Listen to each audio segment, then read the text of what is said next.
What a season it has been for Sheffield United and Sunderland. They're 90 minutes away each from the promised land, the Premier League. Today we'll find out who joins Burnley and Leeds United in the Premier League for next season. Welcome everyone to the Championship 2025 playoff final Watchalong between Sheffield United and Sunderland. Let me know your thoughts in the comment section down below and in the live stream chat. Hoping this is going to be a great game. We've got high expectations for this one, the playoff final. It should be an absolute thriller. My prediction for this one is get out of the way. I went for a Sunderland victory, 2-1 to the Mackhams. Bit of team news as well. The teams are going along above me. And while I read the teams out to you, be sure to get your thoughts in the live chat as well. So,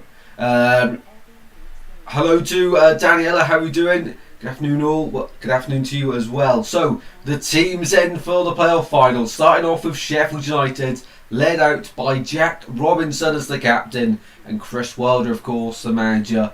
In goal, Michael Cooper, who's had a fantastic season, hasn't he? Lagging pretty badly. Hopefully it catches itself out, mate. Hopefully it catches itself up. It's always the start. Hopefully now it's gonna fix itself. I do apologise for that though. Hopefully it does catch up. In goal for Sheffield United, Michael Cooper had a great year for them. Hamza Chowdhury at right back, got promoted with Leicester last season, of course. Ahmed Hodzic and Robinson, the two centre-offs for Sheffield United. At left back, Harrison Burrows, who's had a very good season since joining from Peterborough last season. Ryan Brewster, Kiefer Moore and Tyrese Campbell. What a strike force that is for Sheffield United as the front three.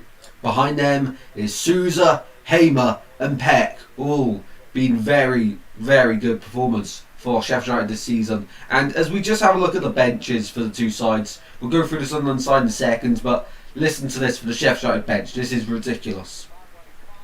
Rob Holding, Davis, substitute keeper, Sariki, who's a fantastic right back, of course. McCallum, signed from Norwich. Brooks, an up and coming superstar. Callum O'Hare, who was a crucial part to that Coventry side in the last few seasons. Tom Davis, ex-Everton player. Ben Brereton Diaz, who was tearing up a few years ago with Blackburn, of course. And Tom Cannon, who was carrying Stoke City for half the season. That's just their bench. I mean, that is ridiculous. Let's have a look at the Sunderland 11 and the bench. For them, it's a very good side. Patterson between the sticks. Hume, Ballard, the man with the magic last time. He starts, of course. Luke O'Nien and Dennis Sirkin, one of the best fullbacks in the league this season. He starts at left back. In midfield is Dan Neil and Joe Bellingham. It's been them two for majority of the season. And once again today, on the left-hand side, Enzo Lafay. On the right, it's a change. Patrick Roberts drops to the bench as Chris Rigg starts in the playoff final. What a moment for him. And up top, no Wilson Isidore for Sunderland today. It's instead Romain Mundle and Eliza Mayenda for Sunderland. I want to check in a second the average age of the squad. Let's quickly do that. Average age of the Sheffield United start 11, 26.6. Average age of the Sunderland start 11, 23.3. Unreal. Such a young side. For Sunderland, led out by, of course, Dan Neil and Regis Lebreeze, the manager, who has surprised everyone this season. On the bench, they've got Simon Moore, Chris Mepham, Welsh international, Helday, Alan Brown, Jones, Samed, Patrick Roberts, Watson and Isidore. So you've got to say, looking at the benches, it's definitely Sheffield United who are coming out stronger on that. We are 9 minutes away from kickoff. We've got this game. There won't be any technical issues, fingers crossed, because we've paid a bit more for this one, so it doesn't disrupt. But it's Sheffield United in the home strip and Sunderland in their third team shirt for this one. Good afternoon, Paul. How are you doing, mate? Vowels has gone Sunderland for this one. Interesting pick. Paul Well, prediction, Sheffield United 3-1. A few people back in Sheffield United. I think they are the favourite for this one, aren't they? But Sunderland are the one for the upset this afternoon. Jude Bellingham, I swear I said Job, but we'll go with it. Not bad. Right then, teams and officials are in the tunnel. Russell Martin, one of the pundits for this one. Right, teams and officials are in the tunnel. It's all very real now. The whole season coming down to this. As always, if you're going to enjoy the stream, be sure to drop a like and subscribe. One of these sides, by 5 o'clock today, will be Premier League. One of them will have another year in the second tier. Who is ready to step up at Wembley? Paul doesn't rate Sunderland at all. Wow. Well, that I can see where you're coming from, to be fair. I can see where you're coming from, because they did drop off at the end of the season, didn't they? But the majority of it, the youth and it's just youth in that Sunderland squad, and they've got the energy levels, haven't they? And it's just exciting. But I do get what you mean. I mean, the Sheffield United team on paper is levels above, isn't it? Wow. Red and white Wembley. The tifo at the Sunderland end is incredible. The fire is shooting into the sky. Every minute matter campaign taking the headlines, rightly so for this one. That's why the kickoff has been delayed by 1 minute for all of the Championship playoffs. Away the lads. The banner in the Sunderland end. Thousands and thousands of red and white flags flying high. Sheffield United, they've not done as much for their end. Not much of a display there. Both sides have walked past the trophy. They hope to lift at the end of this one. But it doesn't just mean a trophy for the club. It means so much more. Than one of the richest games in football.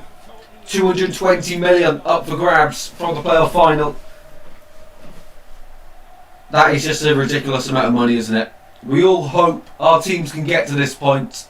These two have. It's the best way to go up. It's the worst way to lose. As they just do the handshakes with some special people who get to walk across the red carpet. Can't say I recognise them. So last chance then, get your... are you doing a watch-along tomorrow? I'm not doing one tomorrow. I probably will. I've only got time to watch the first half tomorrow, so won't be able to see the full outcome, unfortunately. So I would have liked to, but gonna have to get the head in the box instead. I can't even speak. What's going on? It's the live, so it's not even Swans in the playoff final. What's going on here?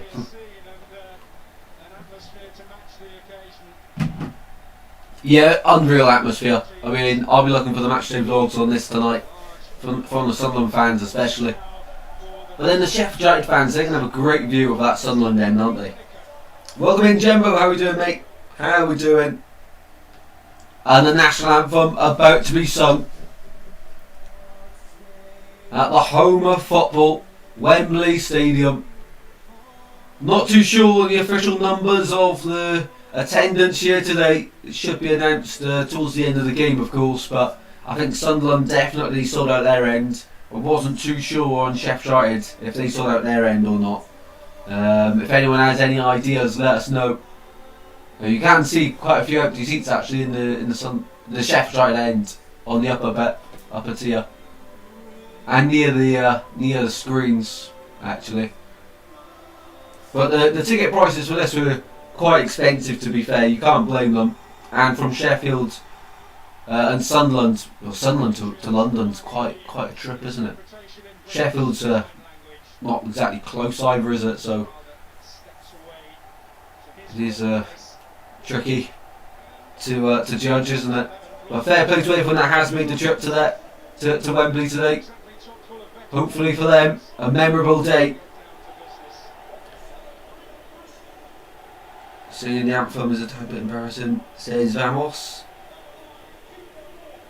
Forgot what I predict for this match, but I'll go for Sheffield United 2, Sunderland 2.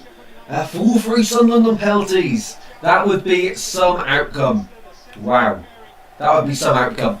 Right, let's turn the TV up a little bit more. There we go. That's as high as we can go, I reckon, before the microphone completely picks it all up. Well, for Sheffield United, the main men, it's Gustavo Hamer, who has been, I think, their best player this season, racking up the goals, racking up the assists. Souza defensively is going to be a huge player to control the likes of Neil and Bellingham in that midfield battle. But looking at the bench, as we mentioned, Brooks, Cannon, Saruki, Davis, Bertrand Diaz, Tom Davis, as we just said, unreal. Right then, 2 minutes away from the start. Just getting the balls out and waiting for the time. Gemmo, do you know what I can watch this on, or is it just Sky or something like that? Sky Sports, Sky Sports Football. It probably is on main event. I can check quickly for you. Yeah, I paid a bit more for this one today, just so it didn't lag or anything. Because in the playoff semi-final second leg, that was really frustrating. As the coverage cut off and the Wi-Fi started playing up and everything. So paid a bit more for this one just so we can have a smooth stream all the way through. So don't worry. Touch wood, there'll be no technical issues today. Sunderland's team, we said how young it is. The commentator's just confirmed the youngest ever lineup to start a playoff final. Unreal. That Sunderland end looks incredible. Don't have Sky. It's challenging then, you'll have to just find a dodgy link or something like that. I don't think it will be on iPlayer, mate. I think they used to put the playoff finals on BBC, didn't they? But then Sky started to dominate in the industry world. Right then, we're about to kick off. They're just doing the every minute matter campaign, the final minute, of course, very important. It's incredible how just listening to the commentary there. Probably was sitting there. Afternoon to Crimson 2. Hopefully everyone's well. Hopefully I've not skipped any of the chats. If I have, as always, just chuck them in again. Get your predictions in if you haven't. It's Sheffield United versus Sunderland. The playoff final.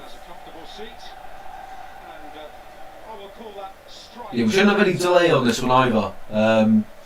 If a goal goes in, we should be one of the first to know about it. 10 legends in here. Drop a like and subscribe.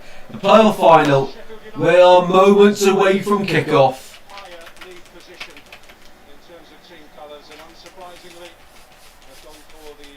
Yes, so it's Sheffield United who had the what is Gibbs doing? Cat's making all the racket in the corner. It's Sheffield United in the traditional home kit for them, the red and white, and it's Sunderland. I think it's their away kit. I might be wrong on that, but I think it is the away kit. Those the white top with the really nice pattern on the arms, and both sides go into a huddle. 90 minutes away from the promised land. Sheffield United, they've been there in a lot of the recent years. As for Sunderland, it's an 8-year absence from the Premier League. They hope to end that today.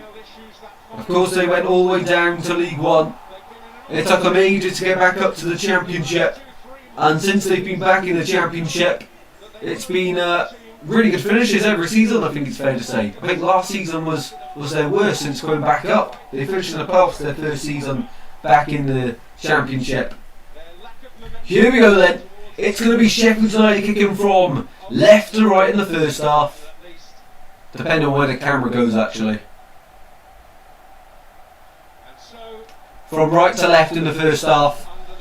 And they will get the kick-off. Here we go, we are underway in the 2025 Championship Playoff Final. Winner goes to the Premier League.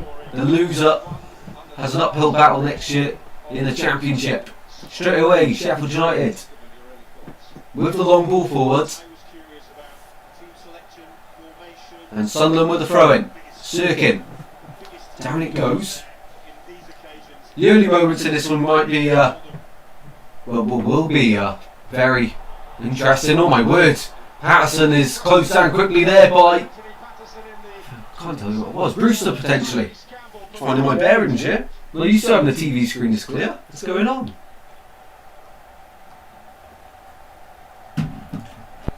Yeah, but no, what the point I was trying to get across is the early touches in this game. You know, it's Wembley, it's a huge occasion, so it's riding on the game.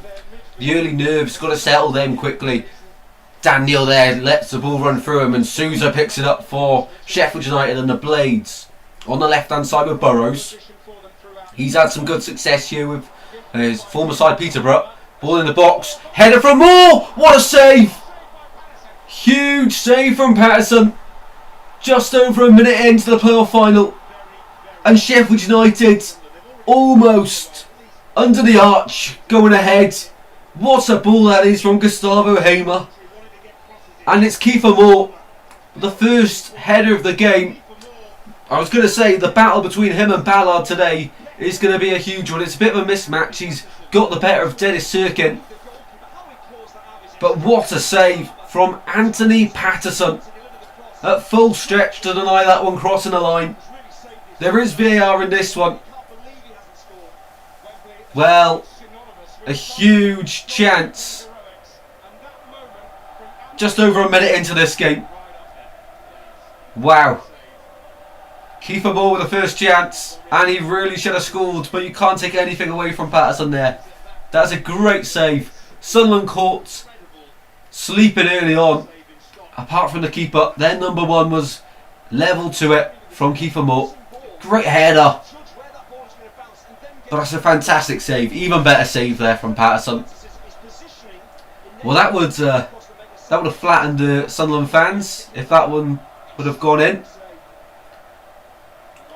From the last 5 playoff finals, playoff campaigns, for Sunderland, they've only been promoted on one of them. For Sheffield United, they have an awful record here at Wembley, but they're trying to fix that this afternoon. Luco 9 just receiving a bit of treatment here. The Sunderland centre half. It might have been a mismatch between 09 and Moore. It was either him or Sirkin. It wasn't Ballard. Yeah, it was a big chance though, and quickly taking the time to recover Sunderland. They need to wake up quickly because that was really easy. It was a ball down the left from Burrows. Poor touch then from Trihume, and Harmer just had so much space to get a ball in the box. And then with the height he's got, Kiefer Moore, he's always going to be the favourite in the air. Patterson, what a save that was. That is an incredible save. In front of the... It's hard to tell if that's at the Sunderland end. It is the Sunderland end, yes. Everyone's in red and white, of course. Yeah, but an early concern here for Sunderland as the stretch is on, and Luke 09 just almost 4 minutes into the playoff final. This final might be cut short here, which is not what Sunderland wanted. A key player in this side.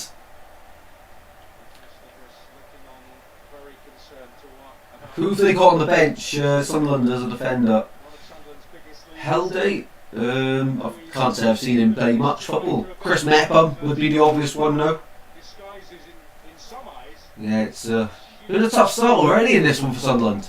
And who's this? It looks like Chris Mepham is getting his shin pads in, putting the tape round, and he will be coming on earlier than anticipated. Just 4 minutes in, forced a substitution due to injury to Luke 09. Never want to see an injury to a player, and it does not look good. There's quite a few medical staff on the pitch, along with the Sunderland physios.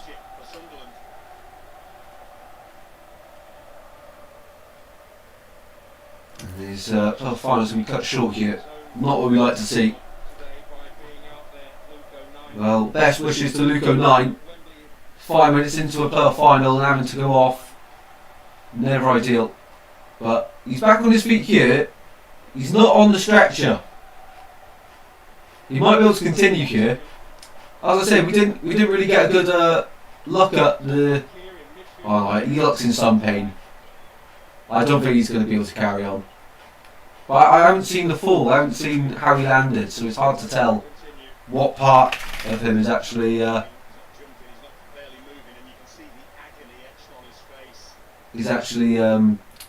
concerning point.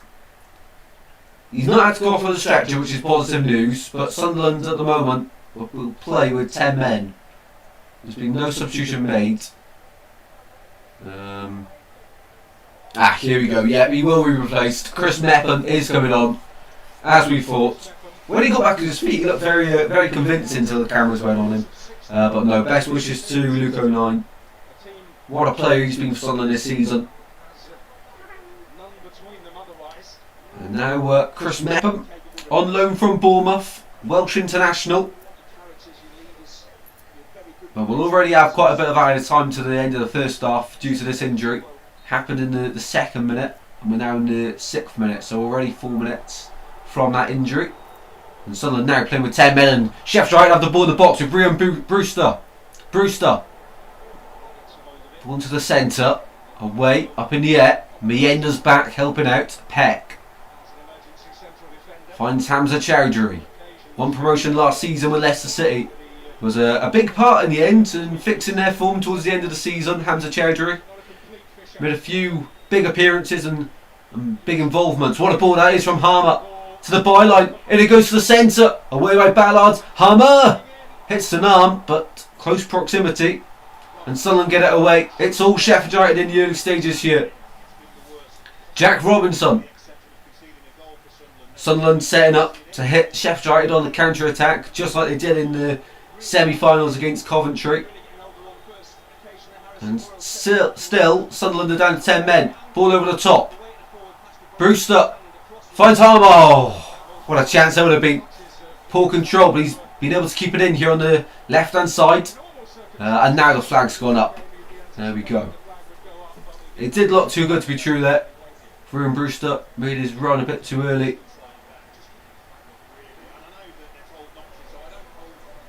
And then the official put his flag up. And now Chris Mepham is on for Sunderland. So we're back up to 11 aside. And it looks like Luke 09's right arm. It's hard to see, but that's what the physio's holding. Yeah, it doesn't look too good for Luke 09. As we say, speedy recovery hopefully for him. Bristol would have got into the final, would have went to the pub to watch it. Love that, Paul. Love that, mate. Would have been a huge day for Bristol City. Maybe next season. Pretty sure Manana is Sky. I don't know if it's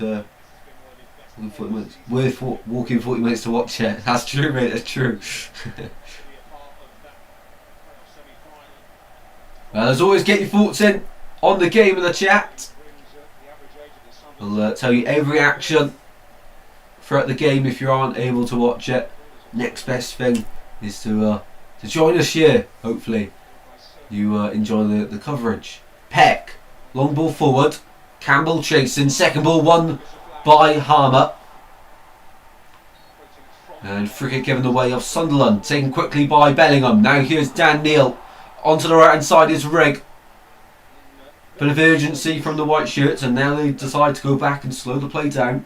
Every Sheffield United player behind the ball now. And Sunderland have it at the halfway line. Sirkin to Mundell. Off the ball foul there, but referee says play on.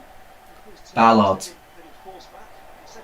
Dan Neil goes down, and he's stayed down here. Sheffield United have the ball back with Cooper. And Dan Neil back to his feet. I was going to say that would have been very unlucky for Sunderland if he was to stay down after Luke 09. Here's Harmer. Troy Hume gets it quickly.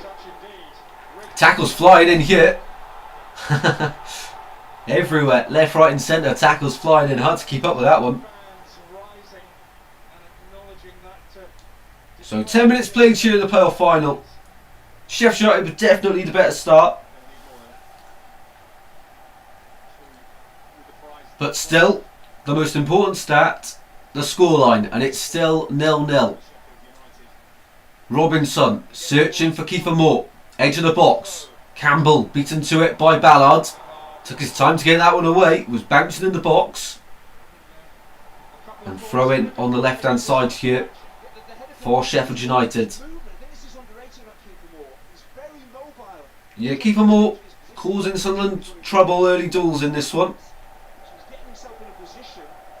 In the chat, be sure to let us know your Championship playoff winner, League 1 and League 2 playoff winner. All three, of course, taking place over this bank holiday weekend. Sunderland in the Sheffield United half for only the second time, and Riggs unable to keep hold of the ball, and it's Sousa who has had a great season at Sheffield United. I think he's too good for the Championship. He's one of them that I'd be very surprised to see back in the Championship. If Sheffield United were to go up and come back down, or even stay down, I don't think he'd be there next season. Of course, when Leeds lost last season in the playoff final, they had to sell a lot of their quality players. And you feel like whoever loses this one will have the same outcome after the levels that some of these players have reached this season. Charlton Athletic. Yeah, Charlton Leyton Orient tomorrow would be a really interesting game. I'd love to see Leyton Orient come up, but Charlton just a solid size since Nathan Jones took over. One ball over the top there by Harmer and into the gloves of Patterson. Any memories of Wembley from anyone that has been? Be sure to share them in the chat. Swans have been to Wembley a few times. I've never been to Wembley myself. I'd absolutely love to. I would have gone in the COVID year when Swans made the final against Brentford if it wasn't for COVID. I had to be a season ticket holder that year, and unfortunately didn't meet the criteria that year, which is a shame. No, I'd love to go to Wembley, but it's got to be with the Swans. Sirkin being chased down by Chowdhury at the byline, and the official saved Sunderland there as he's criticised Chowdhury for the foul there. Sirkin, good defending there. Felt the contact. Oh, yeah, foul there. And Swans beat Reading. That would have been an unreal game to go to. 4-2. Sinclair hat-trick in the playoff final. Not many players have done that. Will we see a hat-trick today? I think it'll be quite a close game today. Sunderland, Walsall and Charlton. Ooh, I like that. I like that a lot. I've got two versions. I want to see Sunderland, Leyton Orient and Wimbledon go up. But I think it'll be Sheffield United, Charlton and Wimbledon actually. I think Walsall have left it too late to really build something. And Wimbledon, yeah, I think they'll do it. I bet it was Daniel. Did you take have you got many memories from it, like photos and videos of it?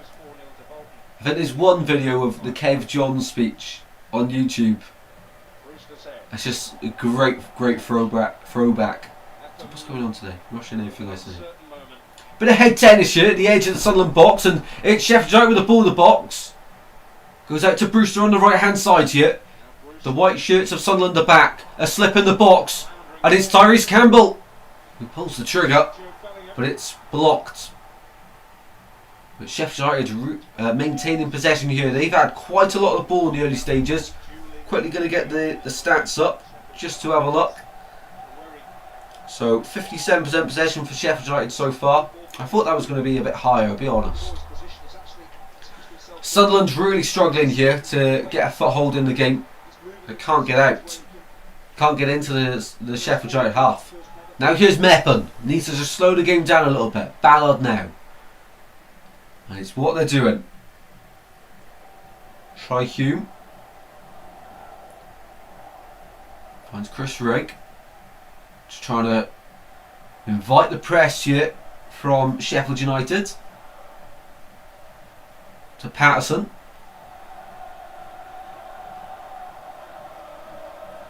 Yeah, great atmosphere. You can hear the Sunderland fans through the coverage. Poor ball there from Patterson.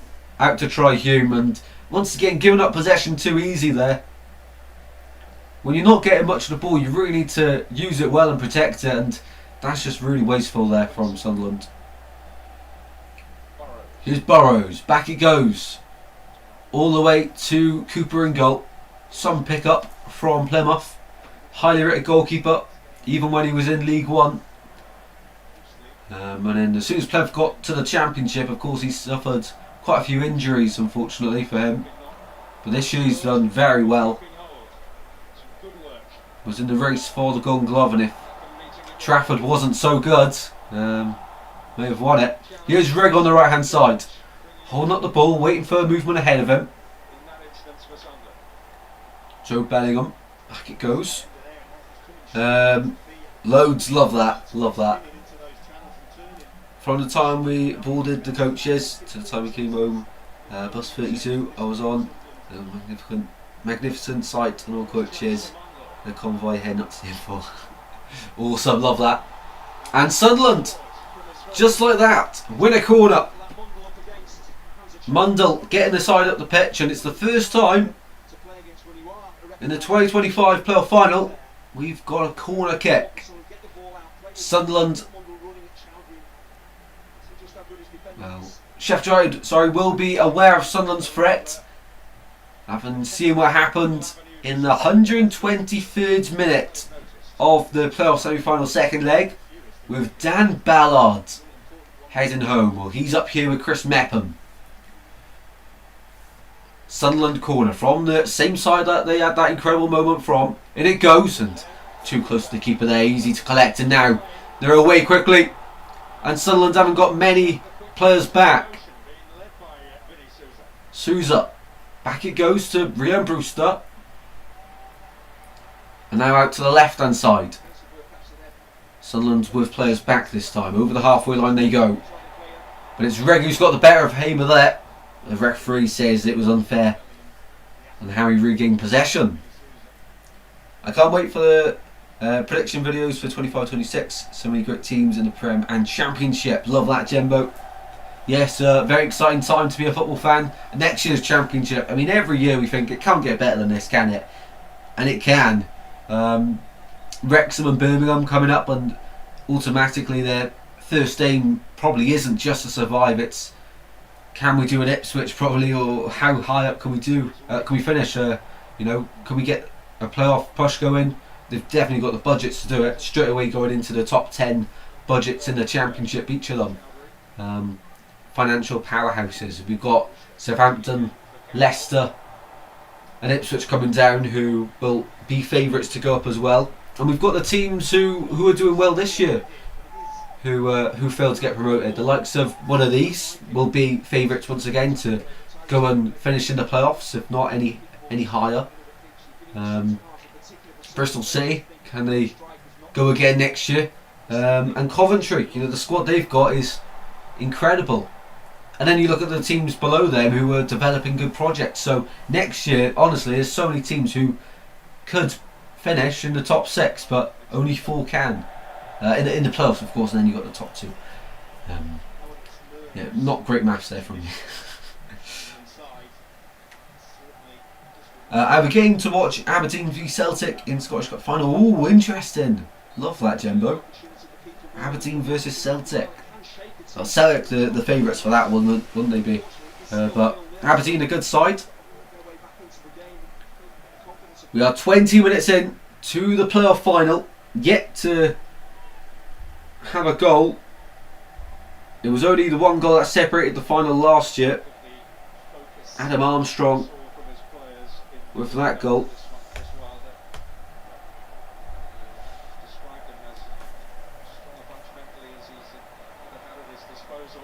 Sunderland with Bellingham pushed over. The game's sort of settled down now since the earlier stages.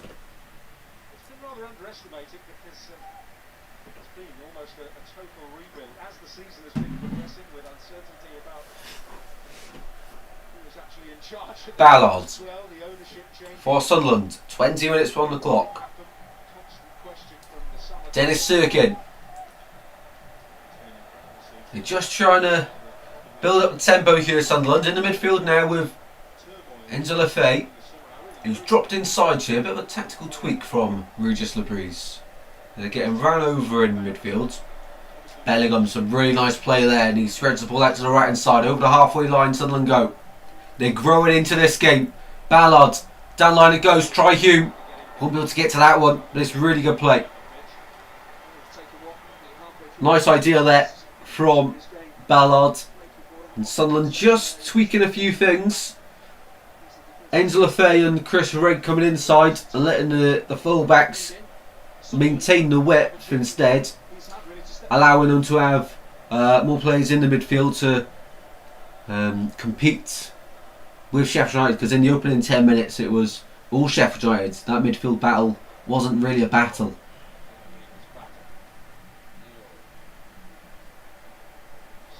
Yeah, it's Mundell as well who sort of drops a bit deeper, leaving Mayenda the furthest Sunderland player forward. Yeah, out of possession, Rigg and Lefebvre are like the two attacking midfielders then.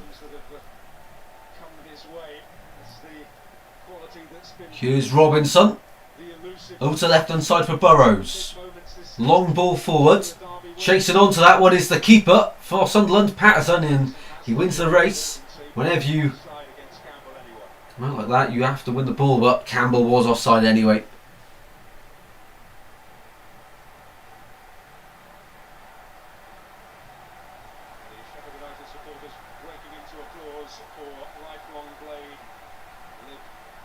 We're almost halfway through the first half, and Sheffield United fans, standing ovation for a lifelong Sheffield United fan that is sadly no longer with us. Didn't quite catch the name, unfortunately. And the Sunderland fans joining in now is great to see with the applause. Really good to see football coming together, even on the biggest stage. As Sunderland come forward here, what a bit of play from Romain Mundell. Oh, it's Mayenda, and he's won a corner. Great play from Mayenda.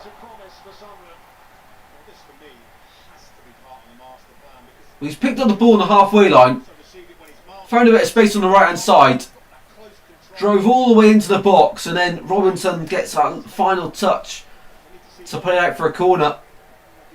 Great play there from Mayenda.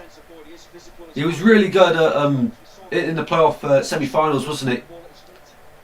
You know, that goal against Sunderland, he's been rewarded for anticipating what most players would see as a lost cause. You know, probably wasn't going to happen, but 9 times out of 10, that run's wasted. But it's that one time you get rewarded for it. Sunderland corner here. They are growing into the game. And it's Trey Hume from the right hand side to deliver it. An outswinger. He goes short. Hume plays it in again. And now the counter's on for Hamer. Charging through on the left hand side. What a ball that is through to Campbell. 1-0 Sheffield United. They strike first in the final. From a Sunderland corner to a Sheffield United goal. 1-0 here at Wembley. What a breakaway. What an impact. That is from Gus Harmer. And it's that man, Campbell. He scores big goals this season. He has done all season long. Goals against Sheffield Wednesday and a goal here at Wembley to take them closer to the promised land. A step closer to the Premier League. It's a really poor error from Sunderland. They've committed so many players forward. They can't get back quick enough. And Campbell's bursting through. Not many players will keep up with him. Over Patterson. What a breakaway. Lightning quick. And Sheffield United with the quality they've got, that is what they can do. 1-0 to the Blades. And Chris Wilder wheels away in celebration. He punches the air.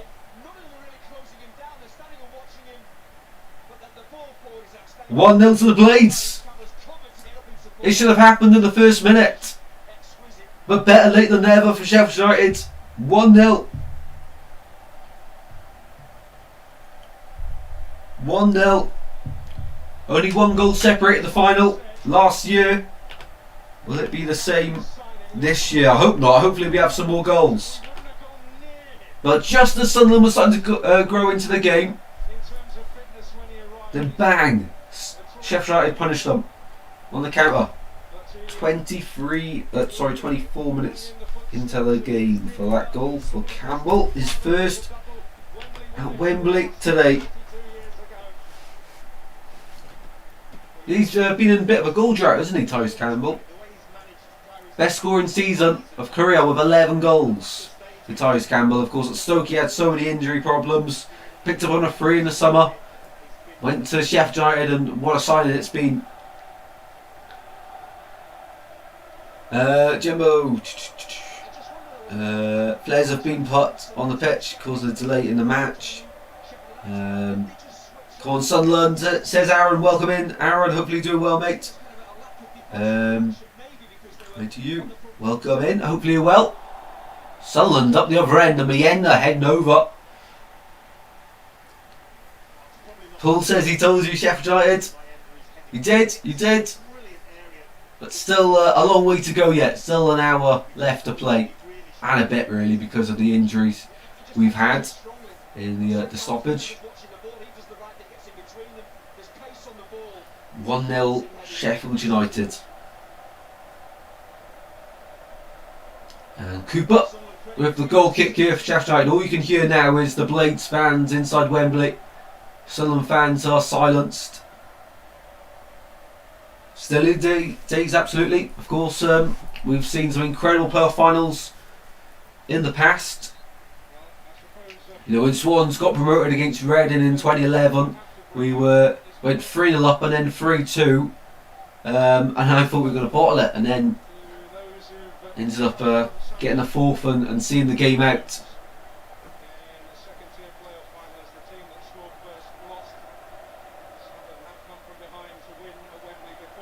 Sunderland have come from behind to win at Wembley, of course, where they beat Wycombe in the playoff final to get promoted to the Championship. Well, this game, probably more than any other, the first goal is usually very, very key. It's been a lot of years since the team that conceded first has gone on to win. Apparently many years, commentators saying there, since the first team to score went on to win. Now, I can't think of when the last team was to concede to win in a playoff final in the Championship. I'm trying to think. I really can't think. Who's the last team? Let's just quickly go back through the playoff finals. It's got to be at least 2018 who won that one.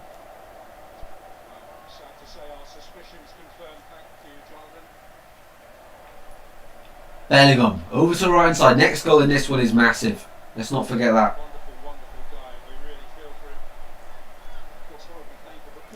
2018, of course, that was Fulham against Villa. 2017, who's that? Was it Derby? What year? 2017 was a very boring playoff final. Huddersfield Reading. Mundell on the left hand side, driving at territory, and runs it out for a goal kick, and the referee's put it back for the free kick, I believe. It's hard to tell there. Yeah, free kick, Sheffield United. The only reason I want Sunderland to win is it's a feral track up there to watch them. Yeah, that is true. That is true. A very long trip, isn't it?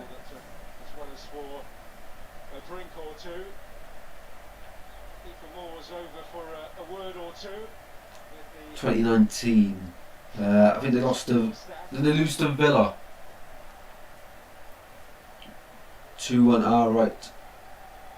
No, Villa went 2-0 up in that one, and then Derby scored. Just trying to go back through. 2012? Was that? I can't think. Was that the West Ham one? It was West Ham against Blackpool. Nah, that one was 1-0, 1-1, and 2-1. No, good question. I'll have to look deeper into that one at half time. 2011 was a Swans, and we were 3-0 up at one stage.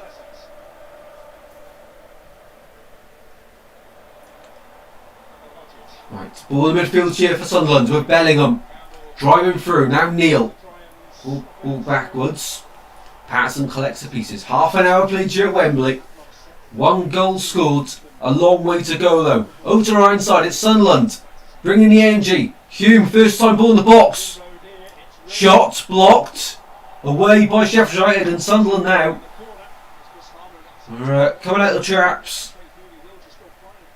Causing Sheffield United some problems. Especially Troy Hume on the right hand side. They've not really been using the left hand side much. Sunderland with Dennis Sirkin. Ballard, good play there. Finds Romain Mundell, who's been really good so far in this game when he's got on the ball.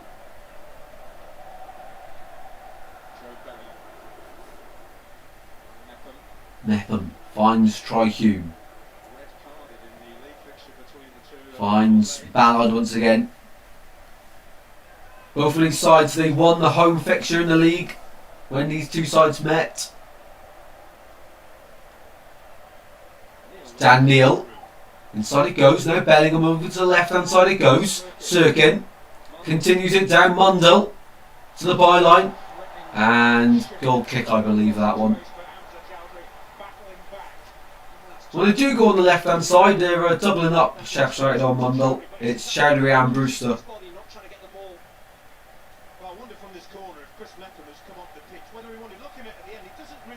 Campbell goal. Let's have a look at the corner again. Went short. In the box it goes. Head away. Yeah, and it's just Hamer's pace is just ridiculous. And then you see through the centre, Campbell chips Patterson into the back of the net, easy as you like. Yes, hope Saul is all well, Daniela.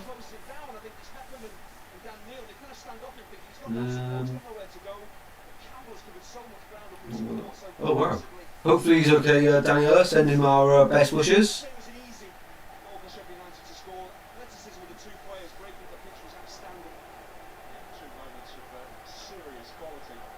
Sheffield United with the corner here. Starbo Hamer. First Sheffield United corner of the game. Going to be an in-swinger. In it goes. All the way through.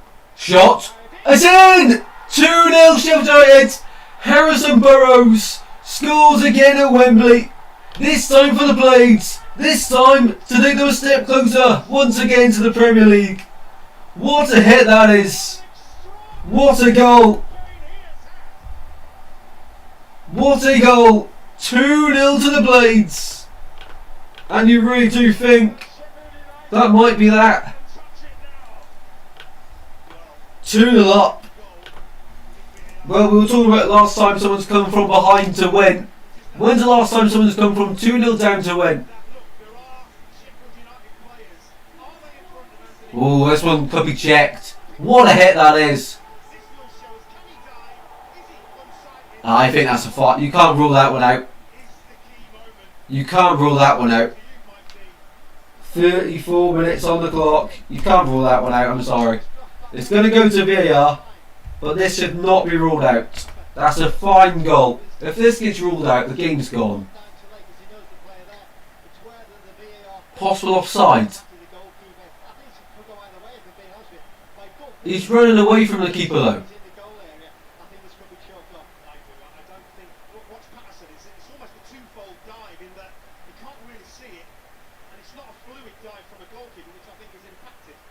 Let's have a look. As he goes ahead, Sousa's the man in question. He's running away from the keeper from an offside position. And Referee's now going to go to the screen. First bit of VAR action in the 2025 playoff final. A few the commentators reckon this should be ruled out. I disagree with them. But I can see where they're coming from. The Sousa is offside, but I don't think he's impacting. He's not really impacting the keeper though, is he?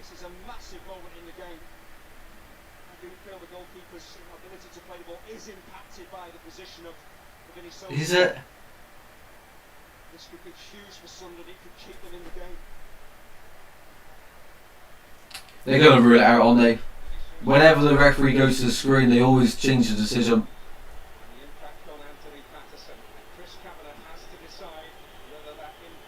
I don't think he does. I really don't think he does. I think also where the actual attacker is, the attacker's still with this within touching distance goalkeeper. Spin the goal away for me with Disallowed. Yeah, he's going to rule it out. Let's have a look at the confirmation.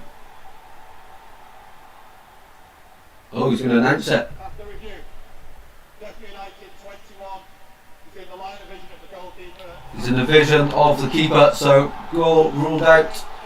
Well, got to trust the ref. So back to 1-0 then. What a goal it was from Harrison Burrows, but one of the best that's been ruled out at Wembley. I think it should be given personally, but can't argue with the ref, can you? And that is huge for Sunderland. Huge. Back to 1-0 then. That's massive. Absolutely massive for Sunderland. Imagine if they go on and win that now. Still second half. True.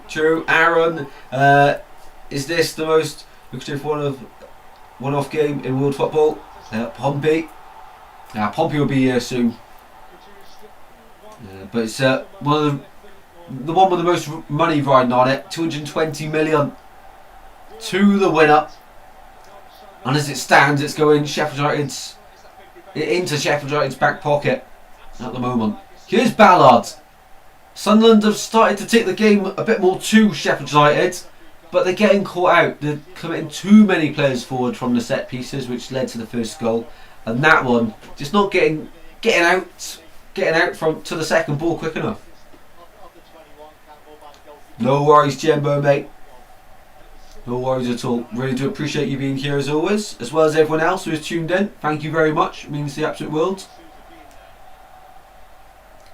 Long ball over the top. Second ball won by Neil. Hume goes backwards. Now Chris Rigg on the front foot now, Sunderland. I remember when they come to Swansea, I mean, first half they were awful, but second half they really did turn it on. And just forward thinking football.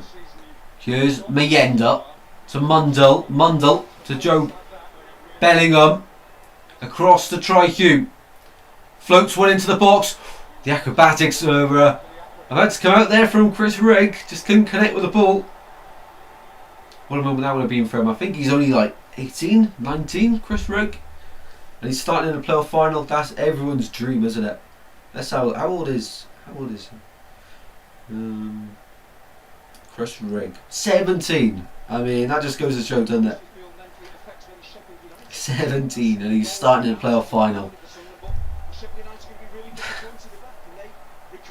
Unreal. I mean, that just shows the talent that Sunderland have got. I mean, everyone think about what we were doing at 17 and Chris Rigg starting in a playoff final. Mental.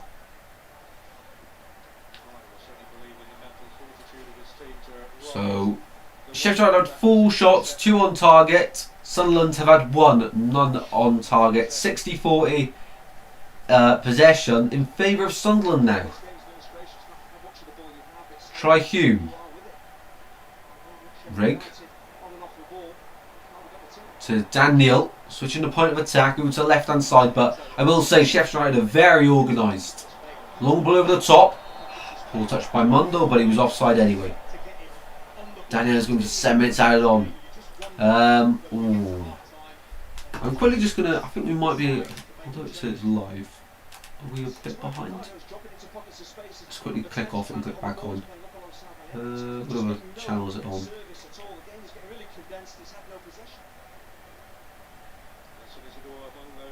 There we go. Is this going to be a bit 40? Oh, there we go. We just skipped 20 seconds. As we're ahead now on the TV than what we are on the timer. There we go. So it might have been a little bit late to all them decisions up to now, but second half we will be on it.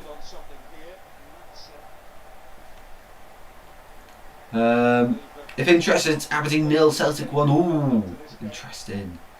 8 minutes added on. I'll go for 6. 6 minutes in. Added on. We've gone 6, 7, 8. Towards Kiefer Moore, the ball goes in the Sunderland half, edge of the box now. Kiefer Moore, what a ball! Ho, ho, ho. What a ball that was from Kiefer Moore to the back post. Travella outside the foot to the back post. Unreal ball, but Campbell was on the same wavelength quite. What a ball that is, mind. It's the kind of ball you want Kiefer Moore on the end of. Kieran says, Sunderland have been so poor welcoming Kieran. Yeah, we got to agree. They just look shell shocked, don't they? I mean, after 1 minute they almost conceded to Kiefer Moore. It was only Anthony Patterson on the same wavelength. But that goal being ruled out could be massive. Great to see you in here though, Kieran. Let us know your thoughts on the game so far. Who's been impressing everyone so far in this game? For me, Gus Harmer. He's impressed me all season, but to do it in a playoff final is different, isn't it? You know, it's just fantastic from him. What a player!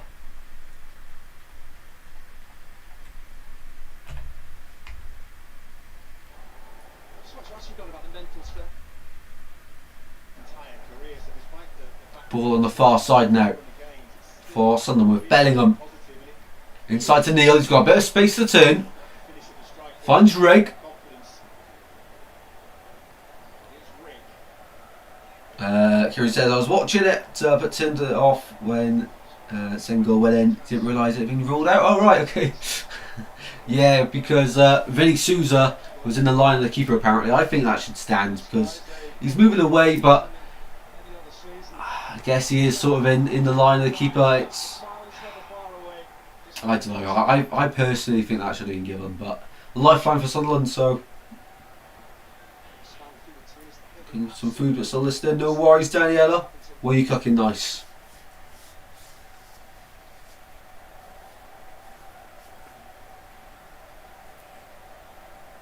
We're about to find out how many added-on minutes will be added. Oh no, we're not. 43, not 45. Glasses aren't even working that well. I might have to take the Swans up on that offer because season ticket holders get an eye test for £10. It's a special offer, so might need to take them up on that offer very soon. Here's Mundell on the left hand side driving at the red and white shirts. Mundell still going all the way, and he's at the last moment when he was about to pull the trigger at the edge of the D, then dispossessed the ball. And now it's time for the blades to break once again. But Brewster went backwards instead. Chowdhury finds Vinny Souza. Out to the left hand side this time. A heavy touch from Robinson, but allows him to get it forwards a bit quicker. Peck to Burrows. Burrows, oh, here we go again with Harmer. Inside it goes. Peck. They're moving the ball around really nicely here. This is the difference between the two sides. With a purpose is Sheffield United, and just trying to get forward is Sunderland, it seems. Ballard has to head it back into the gloves of Patterson there.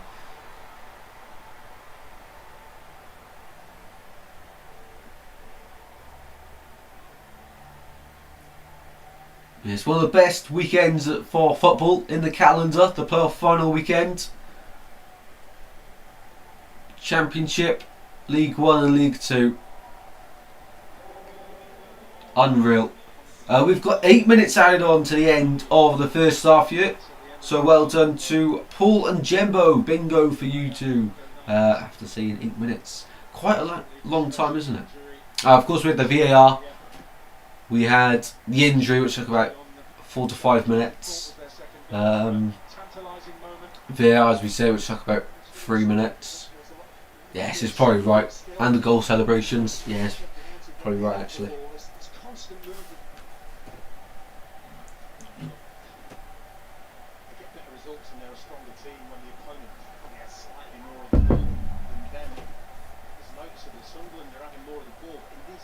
Here's Ballard. To the left hand side, it's Mundell. He's been on the ball quite a lot and he is a very threatening player, likes to run out the opposition. Mundell once again. Yeah, Sunderland have got to change something at half time. This just isn't quite working. Here's Rigg. Back it goes though. Every ball goes backwards for Sunderland. They're not doing enough with it when they're on the ball. Here's Rigg again. Finds Hume. And now they can go forward. They've got a bit of space inside. They've got to use that. Rigg goes backwards again. Hume. And Neil on the turn. Over to the left hand side this time for Sunderland. Ballard. Going forward. Finds Neil once again. Mayenda. Finds Rigg on the right hand side. Mayenda continuing his run. Gets it back. To the byline he goes. Ball to the centre and he wins another corner. That's what Mayenda and Mundell have been very good at. Winning corners and picking up the ball and doing something with it at Sunderland. Well, what a time this would be to equalise before half time. I say before half time, we've still got another 6 minutes after this to play. Before half time.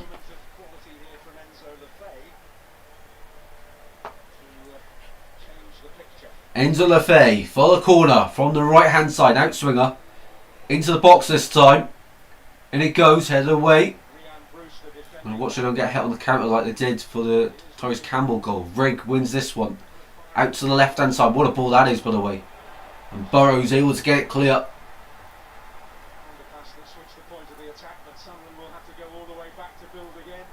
Dan Neil finds Bellingham. Now Enzo Lefebvre.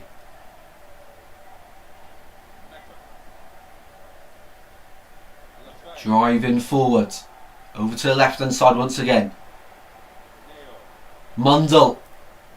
Can Sunderland equalise before the break? Cross blocked.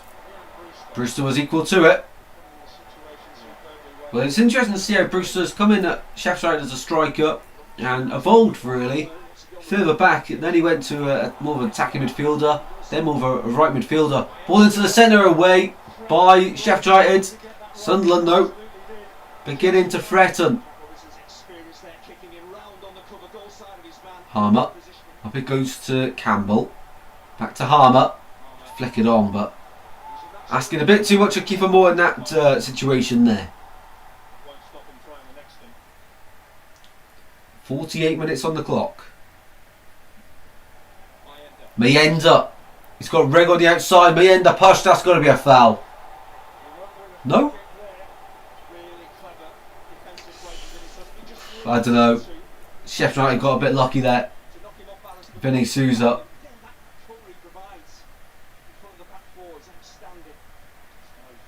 Out from the back foot we'll hear from Sheffield United. With Chowdhury to Brewster. Up it goes. And Ballard's read that really well. Bellingham across the Neil in the centre circle into the Sheffield United half now. Troy Hume, I will say in the last 10 minutes Sunderland have looked much better. Much better. Actually starting to cause a few problems when they're on the ball. They're slow starters, but when they get going, look threatening. Half time's coming at a bad time for them, I think it's fair to say. There's still time before the break with Rigg. Across to Hume, he's got a bit of space to deliver as he goes towards the byline.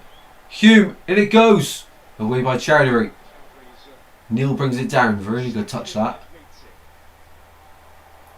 Neil. In it goes. Tricky ball. Rigg. Save. Good connection with that one, but straight at the keeper. Chris Rigg. Exciting player, as we say.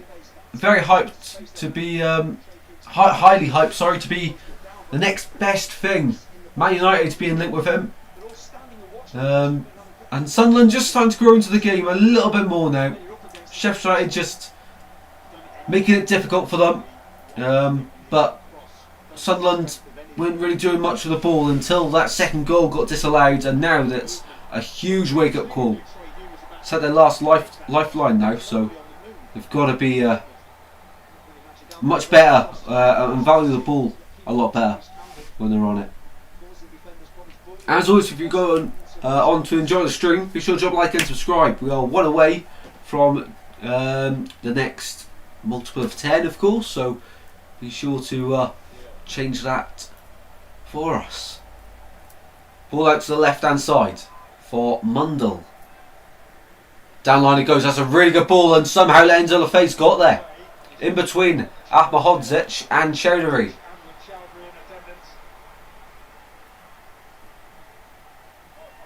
Lafay, back it goes. Lafay now looking for a bit of movement. Allows himself to have a bit more space to cross the ball in, blocked. Feels a handball against Chowdhury outside the box, nothing given. And offside instead is given. Who is the referee for this one? Is it Chris Kavanagh? Oh.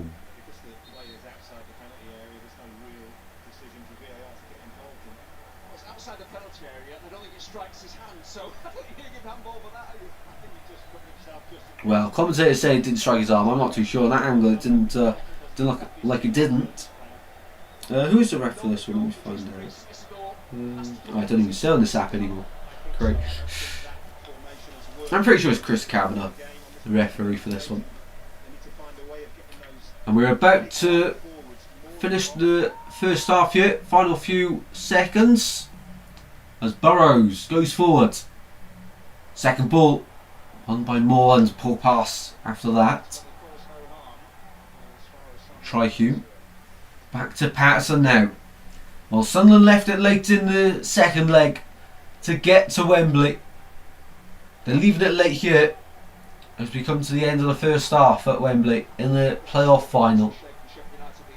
Sheffield United taking a narrow lead in at the break. It could have been a bigger lead, but to Sunderland's delight, VAR got involved and ruled it out. There we go then, half time in the playoff final. It's Sheffield United 1, Sunderland 0. Not the most exciting, but for Sheffield United, they will not mind as the scoreline is in their favour at half time. Sunderland have got it all to do. They've got to come from behind. But at half time, it's Sheffield United 1, Sunderland 0. What are you doing, Gibbs? Cat's on a mad one. Yeah, half time then, so let's have a look at some of the stats at the break. Hopefully everyone's enjoying the stream, as always. Let's have a look at the live poll and live chat. 15 votes. We have got 53% for the Sunderland win, 47% for the Sheffield United win. Not too bad. Right, let's get the stats up. BBC Sports, that'll tell us who the referee is, won't they? You'd think. Yeah, so 1-0 Celtic at half time in the Scottish Cup final. Real Madrid 1-0 up if anyone's interested in that. But the biggest game going on right now is the £220 million game, where at half time Gustavo Hamer's assist to Tyrese Campbell's goal is what separates the two sides. Stats, match stats, there we go. So Sunderland at 64% possession, and you wouldn't think of it having watched that first half, because in the opening 10-15 it was all Sheffield United. Sunderland took their time to grow into the game, and then from that point on started to really trouble. Didn't really start to trouble Sheffield United until that first goal went in. Bit of urgency, and then the second goal was really poor from Sunderland defensively. Everyone just a statue, and Harrison Burrows had a free strike at the ball, went into the goal, but of course the referee said Vinny Souza was in Patterson's vision line, so goal gets ruled out of there. And then from that point, you'd have to say Sunderland have showed a lot more urgency from that point. Shots on target for the sides. Sheffield United have had 4 shots, 2 of which on target. Sunderland have had 2 shots, 1 on target. Touches inside the opposition's box, Sheffield United with 7. Sunderland with 5 keeper saves, it's 1 apiece. That Patterson save being from the Kiefer Moore header just 1 minute into the game. That would have been a very quick start for the Blades. Oh, Gibbs, what are you doing? Gibbs is causing havoc. Gibbs is my cat, if anyone's wondering.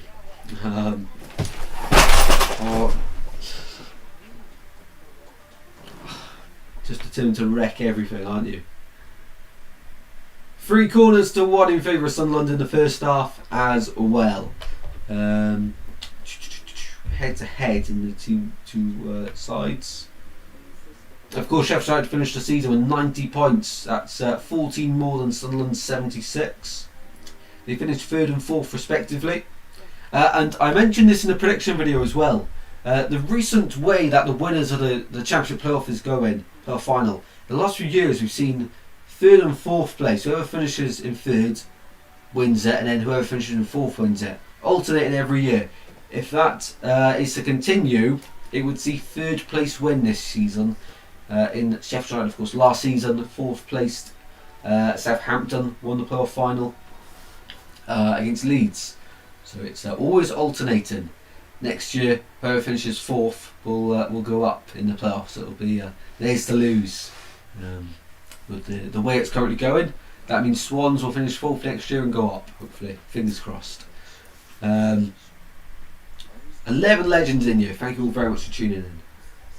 Let's see if we can get a championship playoff final quiz. Playoff final quiz. There we go. Let's see if there's any going around. Any playoff final quizzes. Always good fun to test our knowledge on the playoff finals, of course. VAR being a big talking point at half time for that second goal.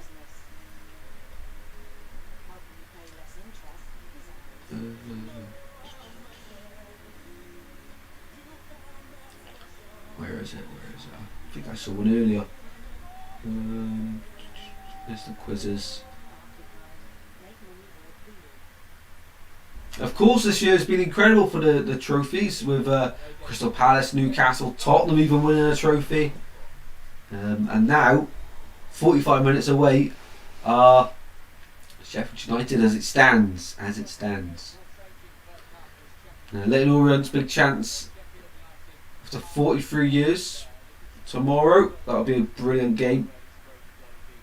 I can't see any of the quizzes. What have they got?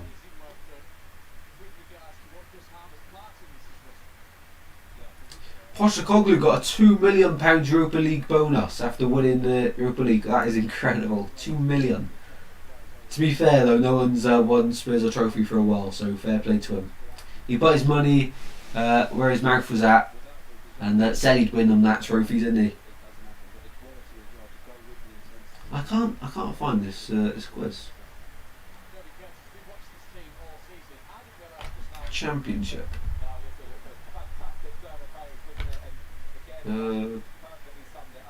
Norwich, Wilshere has left Norwich by mutual consent. That's breaking championship news.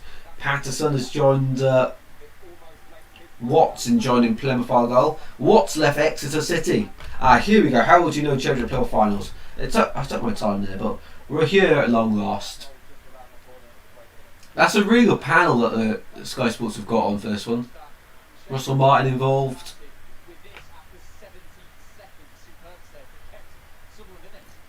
Right, here we go. How do I start the quiz?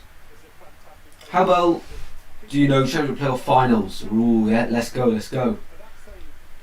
How do I share the screen on you again? I haven't done this in a while. I just woke up saying Swans will finish 4th next season. Half time screen. I hope it still works. If it doesn't work, I'll quickly sort the volume out. I haven't been on there in ages, so I'm not sure if the screen works. Half time screen. Otherwise, I'll quickly just flick it back to this one. Half time screen. Improve that. There we go. And that's not the right microphone to use. Properties. That's this one, is it? Don't think that's the right one.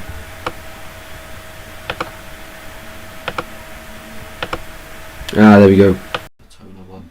That's the one we use. There we go. Just make sure. Yeah, that's right. Right, let's have a look at the quiz then. Join in as well. Let me know your thoughts in the comments on all these. How well do you know Championship Playoff Finals? Let's go. Let's start the quiz. Right, here we go. Gary O'Neill was sent off for the first time in his career as Bobby Zamora scored a dramatic last-minute winner in which playoff final? Ooh, Bobby Zamora. I've got my answer. I'll get my phone up for the chat. Let me know your answer. We'll give it... I haven't got too long. I don't know how many questions there are, so we'll give it a few seconds. Get the chat up on my phone so you guys can all see. Go A, B or C. A is the top one, C is the bottom one. We'll wait until a few people put their answers in. So Gary O'Neill was sent off for the first time in his career as Bobby Zamora scored a dramatic last-minute winner in which playoff final? I hope we get something dramatic in this one. I really do. But my answer for this one, Bobby Zamora.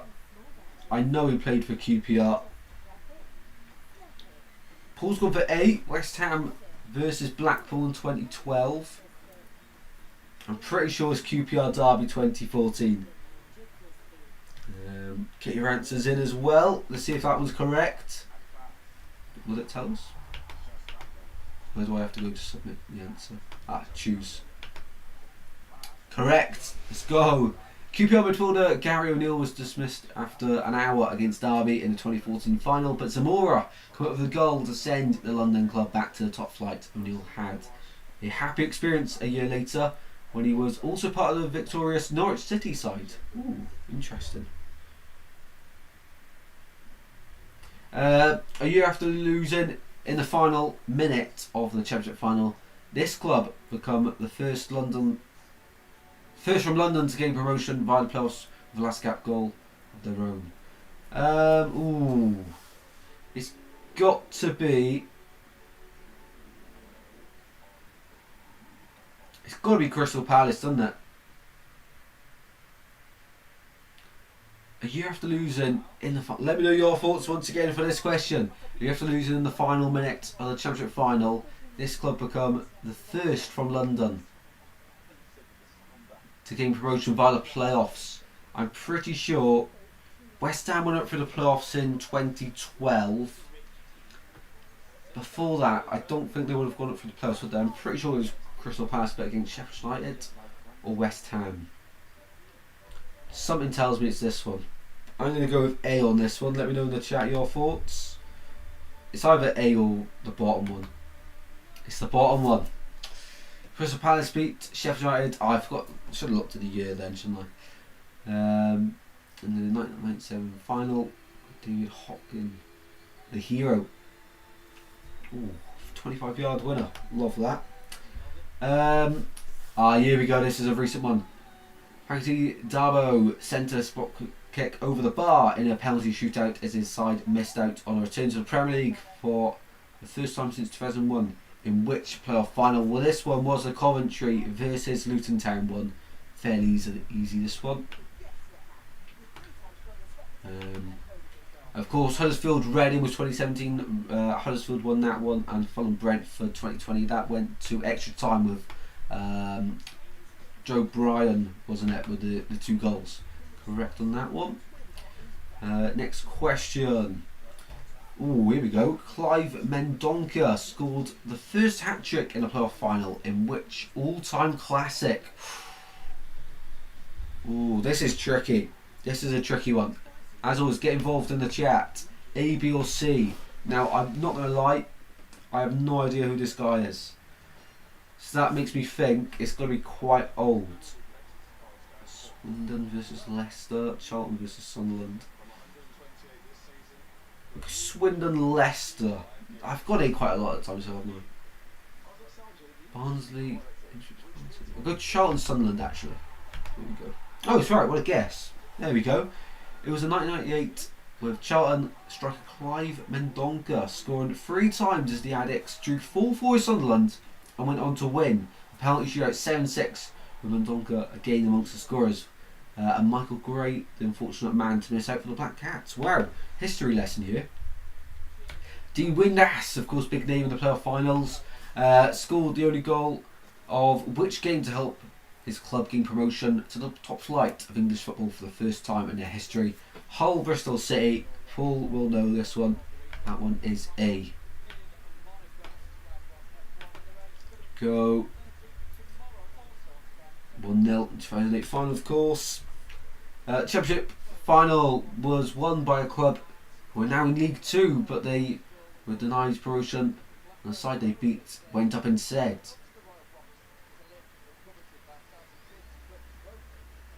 Alright. It's got to be Swindon, isn't it? Swindon Leicester, maybe. I went for that one before. Sunderland. Swindon Town beat Sunderland 1-0 in the first championship final to be played at Wembley in 1990. But were later denied their place in the top flight because of financial irregularities, and Sunderland were handed their promotion place instead. Wow. Wow. In which final did Steve Claridge score a 120th minute winner to help his side win an immediate return to the Premier League? I've gone for Swindon Leicester too many times here. These are all way before my time. No idea on this one. We'll go for Leicester Palace on that one. Oh, what a guess. I knew it secretly. I knew that one secretly. Paul says he was there for the 2008 one. 39 years since they were last at the top.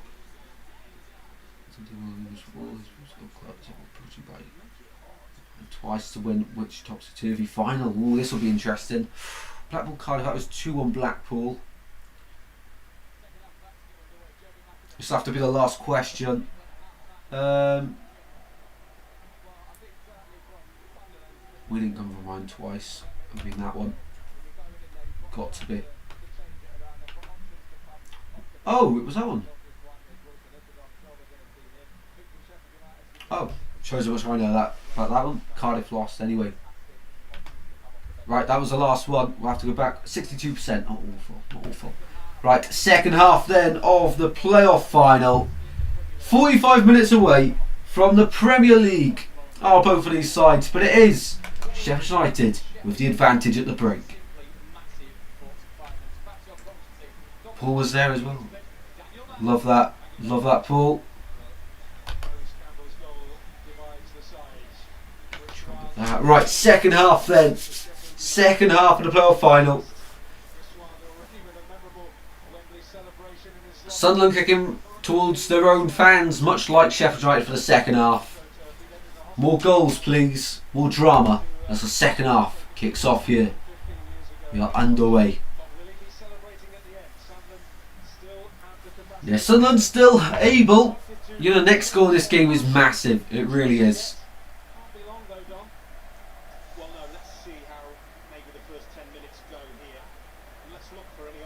Here's Bellingham. No changes at the break for either side.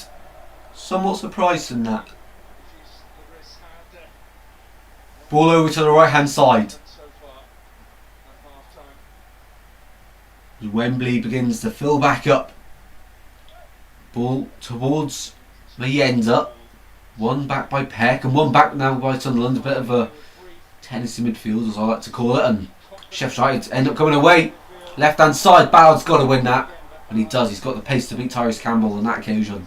But not for the occasion of the goal. Charity with the head up. Bellingham. Across it goes. Nice triangle football there from Sunderland. Over to the left hand side. Romain Mundell flying forward. Good start here for Sunderland and they win a corner. Much better from Sunderland.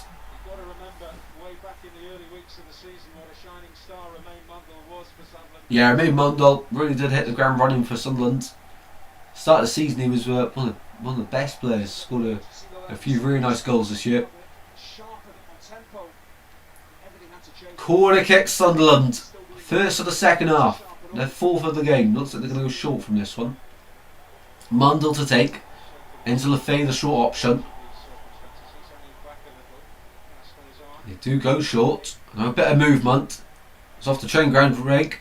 And goes behind for a goal kick. What a waste. You can see what they're trying to do, but just get it in the mixer first time. Just get it in.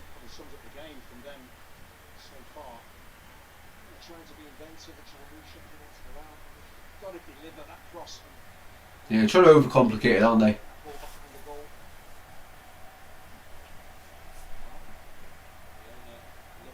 Yeah, Sunderland owner looks on, still not too happy from that first half display. Yeah, you wonder how long the likes of Wilson Isidore and Patrick Roberts will remain on the Sunderland bench, especially when they're losing in this one. Both game changers.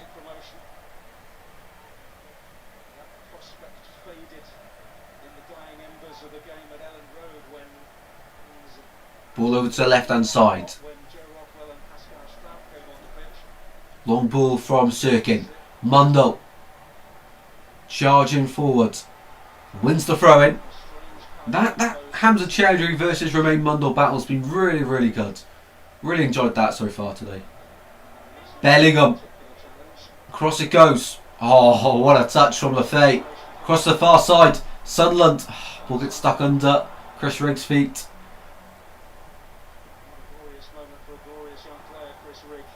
Away it goes. Anyway, will do for Sheffield United. Sunderland putting the pressure on here. And the fans urging them on. Lefay.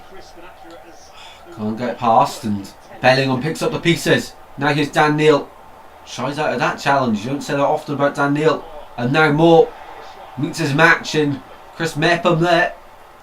Two Welsh internationals coming at each other. Here's Sirkin. To Mundell now. This game's really taken to life now. Mundell, and it goes. What a clearance from Brewster. Straight back to Mundell. Mundell shot blocked. Corner kick. And Sunderland really are up in the tempo here. Mundell is causing Sheffield United all the problems here. Enzo Lefay for the corner. Just get this one in the mixer.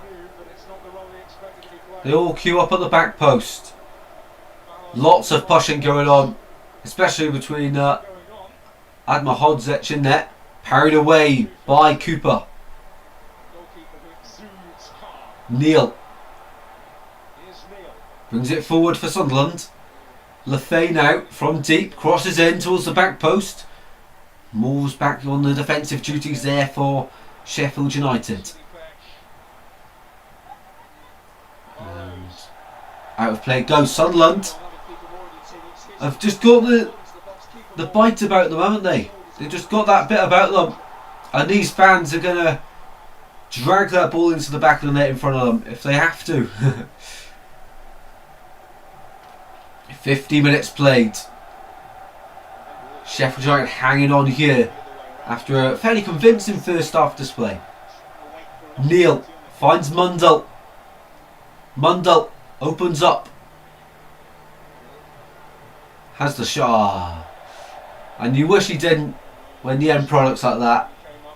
But you can't complain for him shooting from there. It's just not quite caught the ball as he wanted there. Romain Mundell. But no, he's been really tricky. Hamza Chowdhury cannot get close to him.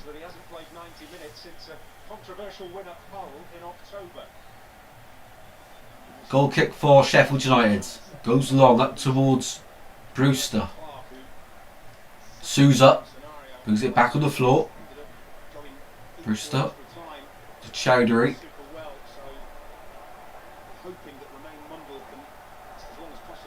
Robinson. Sheffield United there, turn now to have a bit of the ball.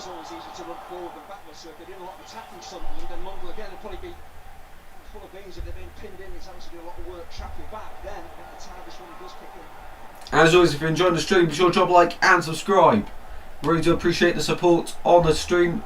As always, and hopefully you guys are enjoying. Let me know your thoughts in the chat if you're watching at home, and if there's anything you need to know about the game that I'm not covering, let me know, and I'll get the information to you.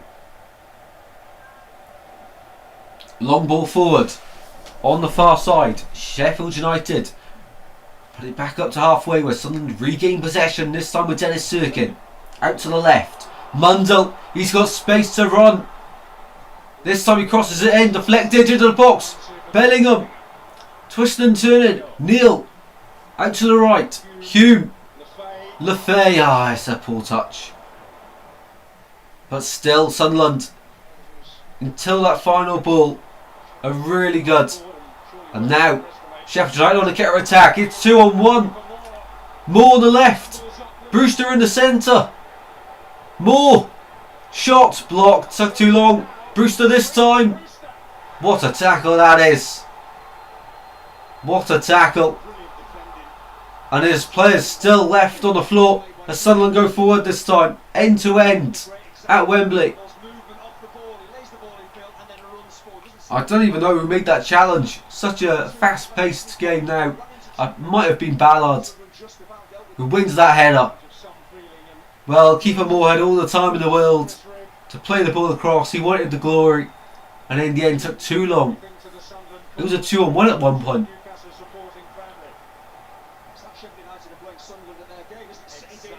Sunderland at the back with Ballard. So Dennis Sirkin now. Welcome in, David. How are we doing, mate? How are we doing?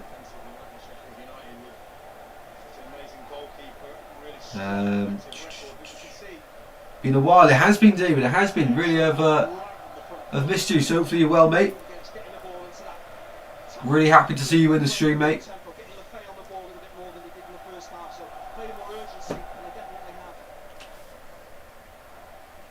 Here's Bellingham. In it goes. I tell you who else we haven't seen in the stream for a while as well is Angus, our American friend. In it goes. All the way through.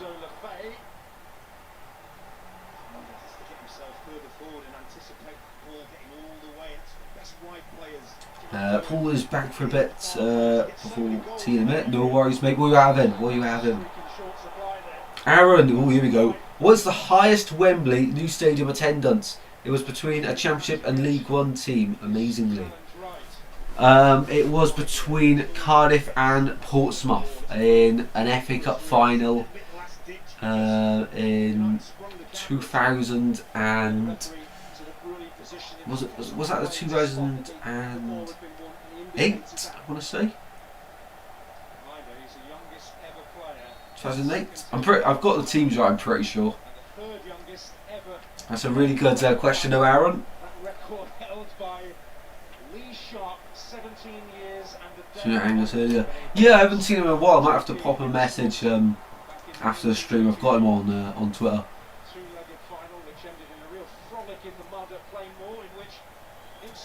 55 minutes played here. Great knowledge. I love it, love it. That's what I'm here for. That's what I'm here for. Put me on the spot under pressure, but play off. Yeah, that's right. I didn't get it all right. Got the teams though. Play off, of course. Yes. No, yeah, I got confused because Cardiff were in the FA. No, it was the Carabao Cup, wasn't it? The year before Swans won it against Liverpool. Yes. Turkey burgers with jack potato and beans with strawberries and ice cream for afters. That sounds unreal, Paul. Unreal. Here is Ballard. Sunderland still knocking on the door here at Wembley. Yeah, that attendance, Aaron, wasn't it about 86,000, something like that? 86,500. It was either 86 or 89, but 89 seems a bit too good to be true. Oh, it was FA Cup. Harmer, what a ball that is to Campbell. Get in. Not trust up there. Trust all that. It's all up there. Just trust it. And he spotted it. It's a brilliant pass. There's that ability, long and short pass is so accurate. But again, if Thomas Campbell doesn't make that run, 56 minutes played here at Wembley. Sunderland chasing after that equaliser. Here they go once again. Enzo Lafay. Shot blocked. Sunderland come again with Neil. Oh, that's an awful ball. Awful ball to Mundell from the captain. Good turn out then. Yeah, very good for that year between Cardiff and Portsmouth. Patrick Roberts is about to be introduced here. We wondered how long it would be, and it is Chris Rigg, the 17-year-old, going off. I mean, just imagine playing a playoff final for your team at 17. That is ridiculous. What a time to be him. But Patrick Roberts coming on. We all know what he can do. Absolute magic with that left foot. Sunderland League One playoff, you think? Sunderland's League One playoff, of course, they beat Wycombe, didn't they, to get to the Championship? It was the third time or second time of asking. Because the first time they went down to League One, they finished in the playoffs, then they finished 7th, and then they finished in the playoffs again. I think that was the one they went up in, or maybe the year after they went up, when they finished 4th. I think in their first season, Portsmouth were on an incredibly high amount of points, so was Sunderland, and Sunderland finished 5th on, I want to say about 88 points, incredible. And Portsmouth were about 88, 89. Well, the best League One promotion races we've seen. Luton won the league that year. Can't remember who come second, or who won the playoffs that year.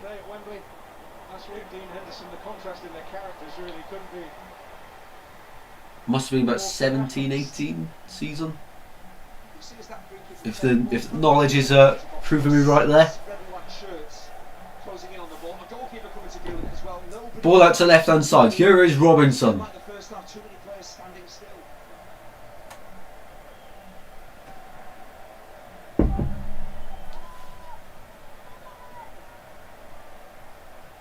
Well, half an hour to go. There really is nothing now for Sunderland to lose.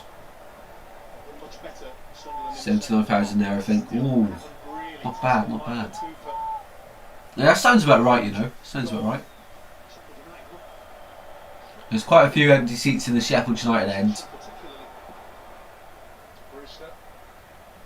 But for the price of the tickets, you could somewhat understand. And next time Swans go to Wembley, though, charge me £1,000. I'd still be stupid enough to pay it if Swans were there. That is very extreme, though. You know, I think they're only about, the tickets this year are about between £40 and £90. I saw. Here's Peck. Ball through. Mepper with a challenge to get it away, but not cleared yet. That was Ballard's job, and he's done just that. Throw in now for Sheffield United. Bit of an end-to-end game now.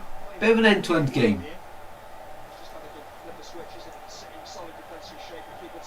The playoff final ball, by the way. Gold on it. Very nice. And I think it's Brooks and O'Hare coming on for Sheffield United to try see it through the last half an hour. And it's going to be Robinson, the captain, for this long throw before the substitutions.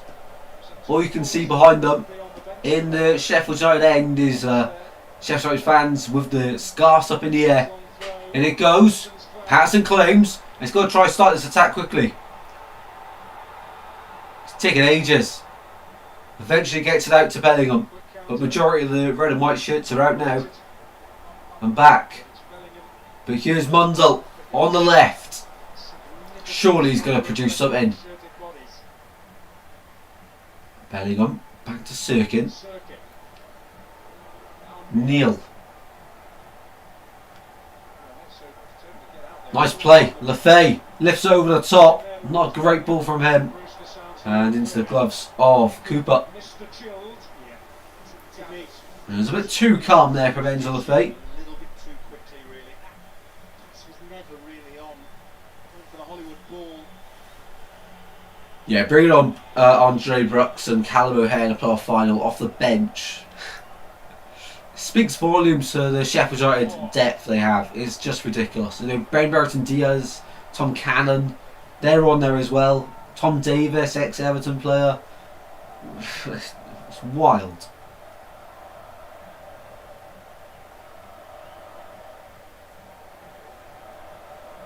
If your team gets to Wembley, it's not the cost, you have to be there. Yeah, I agree, David. I just wasn't quite old enough really when I was when Swans were in the Carabao Cup final and we went to Wembley the first time in the playoffs. And then I did my best to try and go in the COVID year when we were there against Brentford, but they said it was only because of course social distancing. You had to be a season ticket holder to be able to get a ticket, which is, well, sort of fair enough, but really frustrating at the same time. FA website says to be on the FA Cup final, also FA Cardiff. What a bit of knowledge then. It's all up there. I did say 2008, I'm pretty sure. Love that. Sunderland on the ball. Right, it should not be lagging. We've come on, Sky. I even paid extra for this tonight. There we go. It's back. It's brilliant from Sheffield United. Game management. Oh my God. Excellent. They give the ball away. Desire to win it back. Sheffield United going forward now. Harmer plays the ball through and all the way through it goes and out.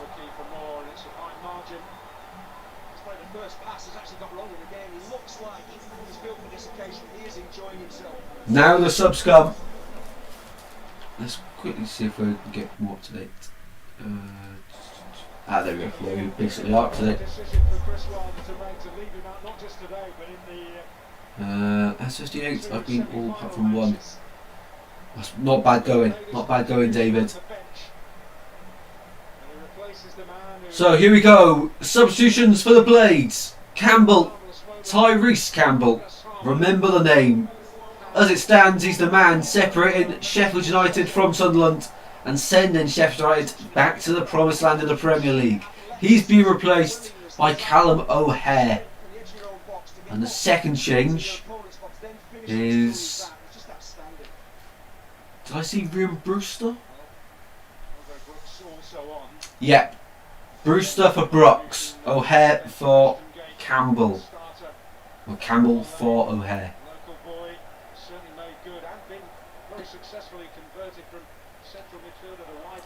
Cirkin on the ball, sort of line over the ball here. Brooks not really allowing him to get back up.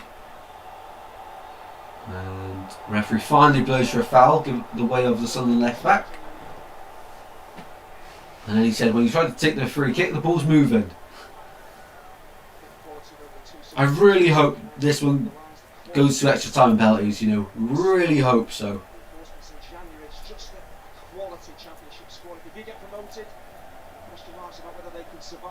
Ball over the top.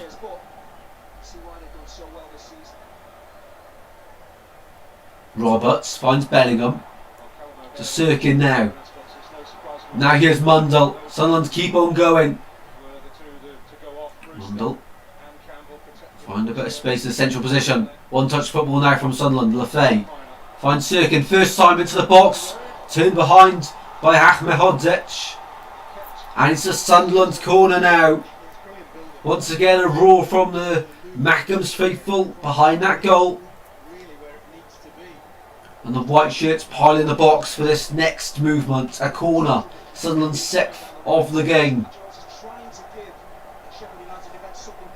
Once again they'll pile in at that back post area.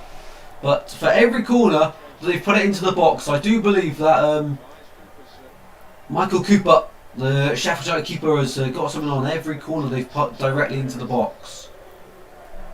It's a good success rate at that, if not all of them. In it goes. Front post this time, flicked on away by the Blades. Put back in and over the bar from Roberts. Trying then the sensational from the edge of the box there from Roberts, just trying to loop the ball back in, but not quite what was required.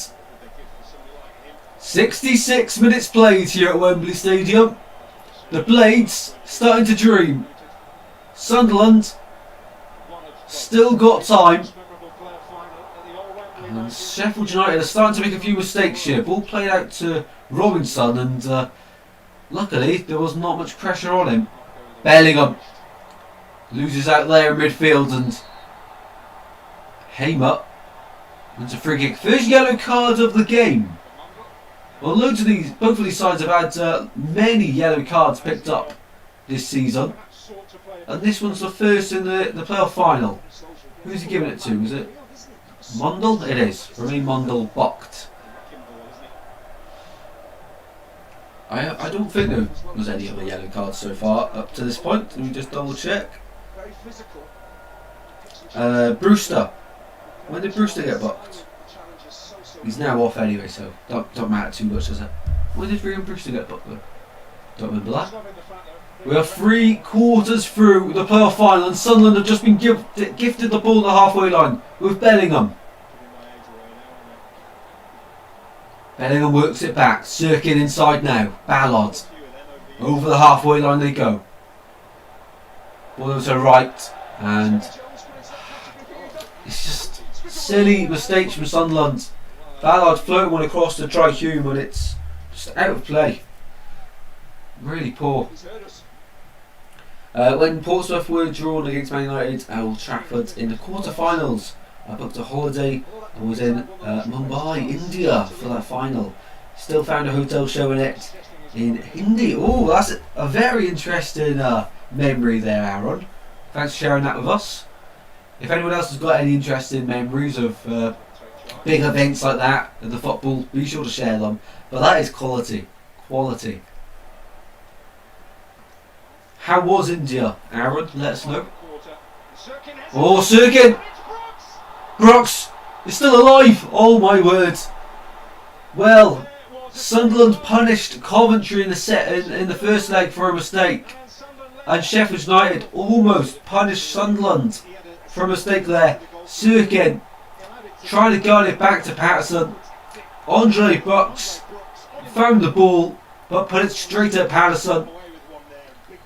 My word, Sunderland are riding their luck in the final.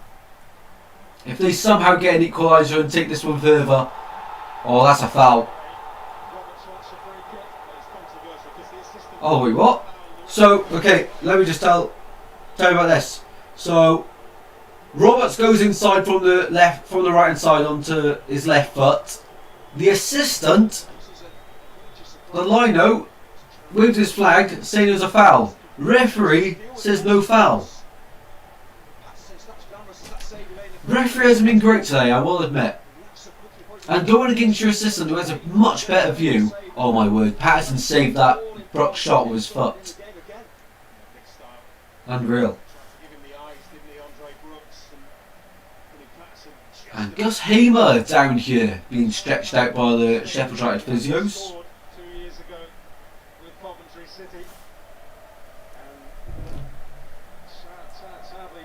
Oh, his day's over. Ben Brereton Diaz, though, coming on, is just as good on that left hand side.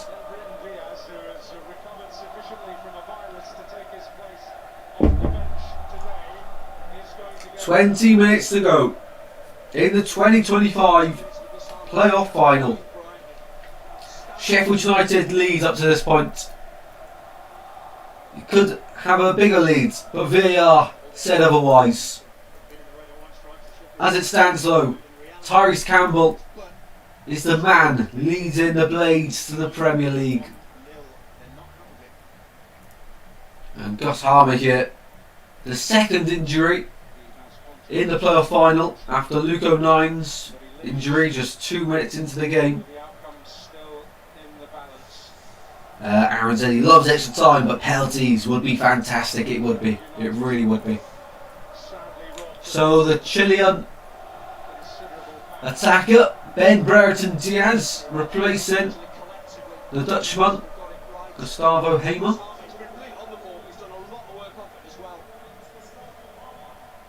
I believe he's Dutch. I swear it was just the Dutch flag they held up for Gustavo Hamer. Oh, more changes for Sunderland as well. They're also rolling the dice once again. They've got nothing to lose. Watson and Wilson Isidore. The two coming on here. So Isidore on, Mayenda off. Mundell off, sorry. Mundell, number 14. Mundell off. Really good at driving little players, but Isidore's more suited to it, I think. A really good call from Regis Labrise. And the captain, Dan Neil, off for Watson. So Mundell and Neil off, Watson and Isidore on for Sunderland. Well, Watson, he's going to Brighton, isn't he? I think the deal's already been agreed. What's his first name? Watson. Tom Watson, of course it is. Tom Watson. Only 19. My age and playing in a playoff final. Ridiculous. That is so incredible.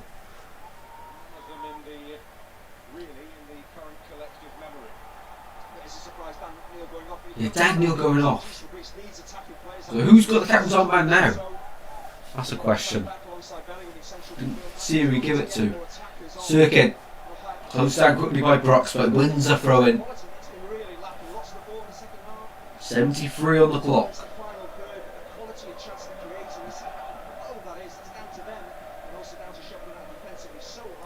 We will be staying live until the trophy lift, so be sure to stick around for that as we watch the celebrations unfold.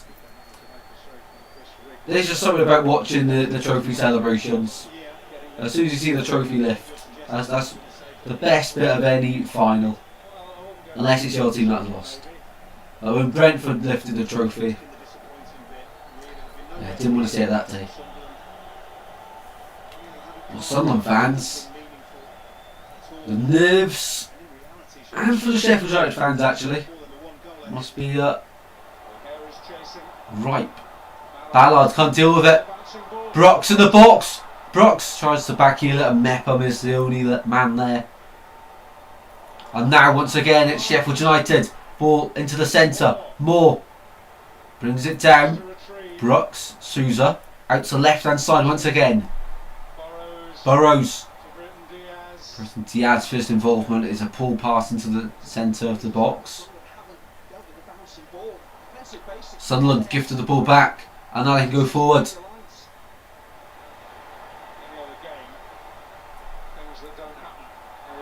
O'Hare, Moore, Kiefer Moore. What a tackle from Bellingham. And referee says no foul. Good decision that time. Up towards Isidore, but couldn't quite control that one. Yeah, it was a really poor pass forward.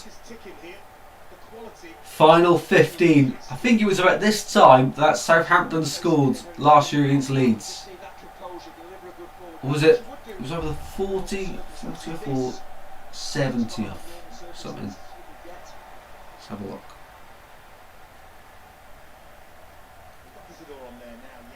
24th. I was way off.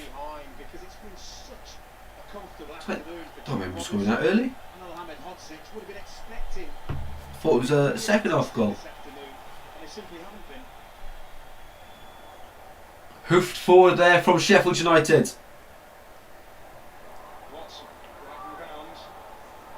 Oh, here we go. Sunderland on the right, in the box, shot, it's in! Sunderland 1-1, they've equalised! It's Eliza Mayenda again, who delivers the goods, and Sunderland are still alive. They refuse to be beaten. Luke O'Nien with his right arm strapped up, runs over. 1-1, game on here. Eliza Mayenda, he couldn't miss, and Sunderland punish Sheffield United. They've been trying and trying all half, but this time it finally pulls off. That final ball to Mayenda at the front post. Sunderland 1, Sheffield United 1. Game on with 14 minutes to go. Into the roof of the net. Cooper has no chance from close range. Robinson can get across quick enough. 1-1. What a game. Regis the Breeze is loving it. Sunderland left it late in the first leg. They left it late in the second leg. They left it late at Wembley. And is there more? Is there more for Sunderland to give here? The limbs in that Sunderland end. You gotta watch them to believe them. Sensational. Youngest scorers in the playoff final in the Championship. 20. Eliza Mienda becomes the second youngest. Incredible. Game on now. Sunderland with the momentum. Come on, Sunderland. Purely on fans. I want Sunderland to go up. They are different gravy. They are sensational fans, aren't they? Sunderland a good second half. Yeah. Well, Sheffield United and their Wembley curse, their playoff curse, could be continuing.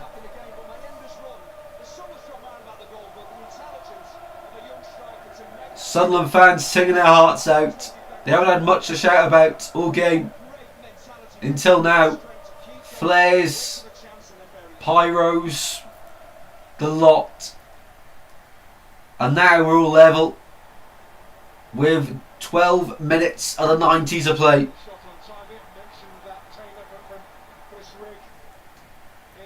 Well, we might have a treat on our hands. It might be a long afternoon, which I hope it is, because these two sides bring entertainment.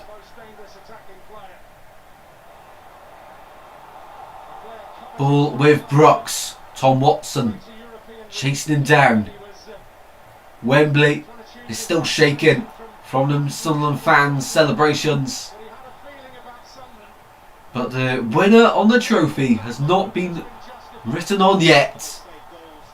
Still a question mark, and now Sunderland go again. Roberts, what a sub he's been. Well, I don't know why Roberts didn't start the game, I'll be honest. Probably is better as an impact. Sheffield United fans now heads in hands. They should have had this game wrapped up already. But the chances they had, the Moore one 2 minutes in. The goal, of course, was fantastic, but the one that got disallowed, a huge talking point. Oh my word! Joe Bellingham had a strike, didn't have a chance to say anything about it, and over the top it goes. Lefay to Bellingham and over the bar.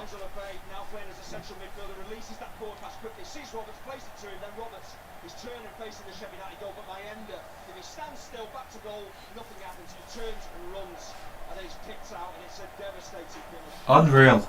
Unreal. Here's Bellingham. As it goes to Isidore. They've got men forward. Isidore. Line up the shot. Blocked. Wanted a foul against the Sheffield United man, but got nothing.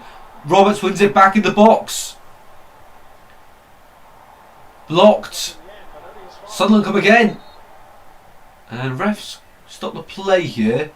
Flat ball. Ball has popped. Well, you always love to see it when that happens. You know it's a good game when the ball ends up popping. With 10 minutes to go in the playoff final, it's all level here. And we've got a pumped up ball on the pitch now. And the game continues with Ballard. Back it goes though. Well, this is why we love football, for days like this, for moments like this. As a neutral like myself, this is fantastic. But if you're a Sunderland or Sheffield United fan, it's not a nice place to be in right now. Until the full-time whistle. Souza finds O'Hare. O'Hare to Brooks on the right. Cuts in on that left. Ball into the back post. It's gone all the way through. And somehow, Troy Hume got something on that ball. Sheffield United now knocking on the door. Souza Back it goes. Ahmedhodzic. Took me an age to pronounce that name. I still think maybe not doing it right, but it's better attempting it than not, I guess. Souza. Chowdhury.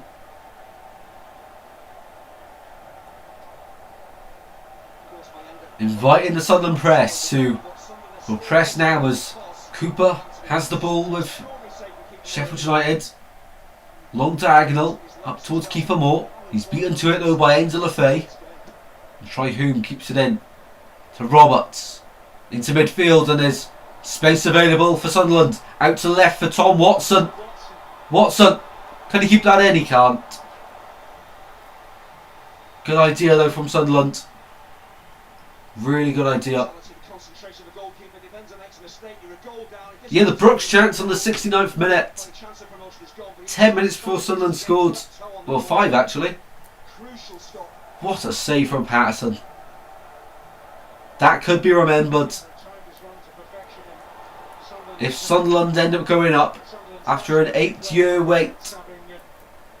8 years since their relegation from the Premier League. Is this their year? Is today their day? Throw in to Sunderland here on the far side. 14 legends watching. If you're enjoying the stream, be sure to drop a like and subscribe. Stick around for the content. This game far from over. Over to the left hand side, it's Ballard who will drive the ball forward. Sirkin delivers. Cross blocked. Out for a throw in to the Black Cats. Wow.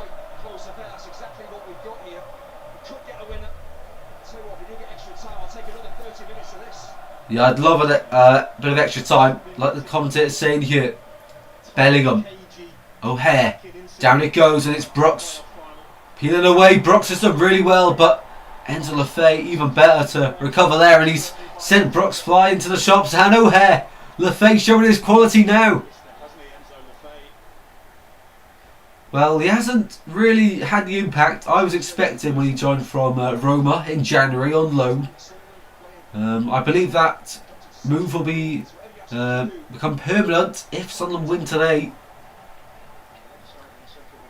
But he was showing his quality there, and Roberts pulled back there. Referee reaches to his pocket. Yellow cards out again. And another yellow card out. This time was it Brereton Diaz, was it? Oh, I think it's Peck, isn't it? Yeah, it's Peck. Peck starts it, Diaz finishes it. So it is, I was right first time round. Brereton Diaz in the buck instead. The Chilean attacker.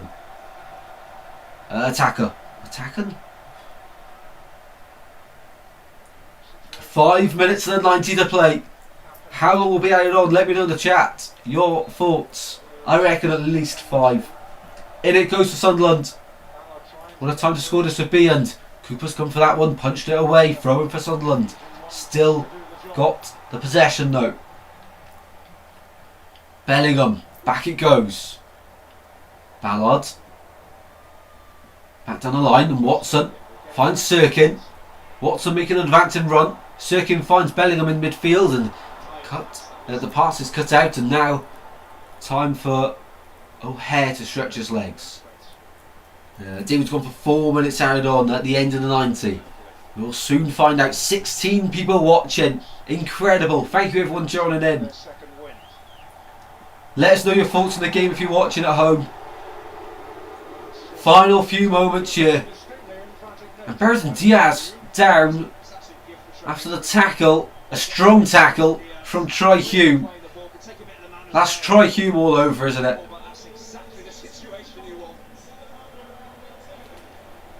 The attendance been announced. Just Sky decided not to announce it. Brereton Diaz still down here, by the way, on the touchline. And the medics will now come over. The medics have been busy in this one. The Luko 9 injury, the Gassama injury, and now the Ben Brereton Diaz injury. Been quite eventful, so this one might take up a few moments. Just looking back at the Mayenda goal, what a ball from Roberts. Mayenda, the composure, would have been so easy to hit that off target, but from there, he could not miss. What a run, and into the roof of the net. Cooper's got no chance.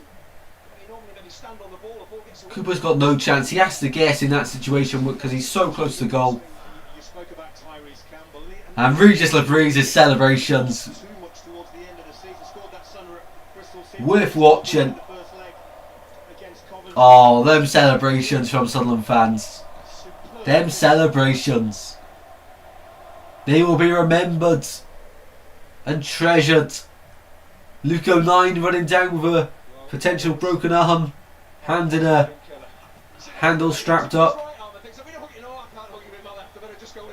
Still joining the celebrations. Nothing could stop him.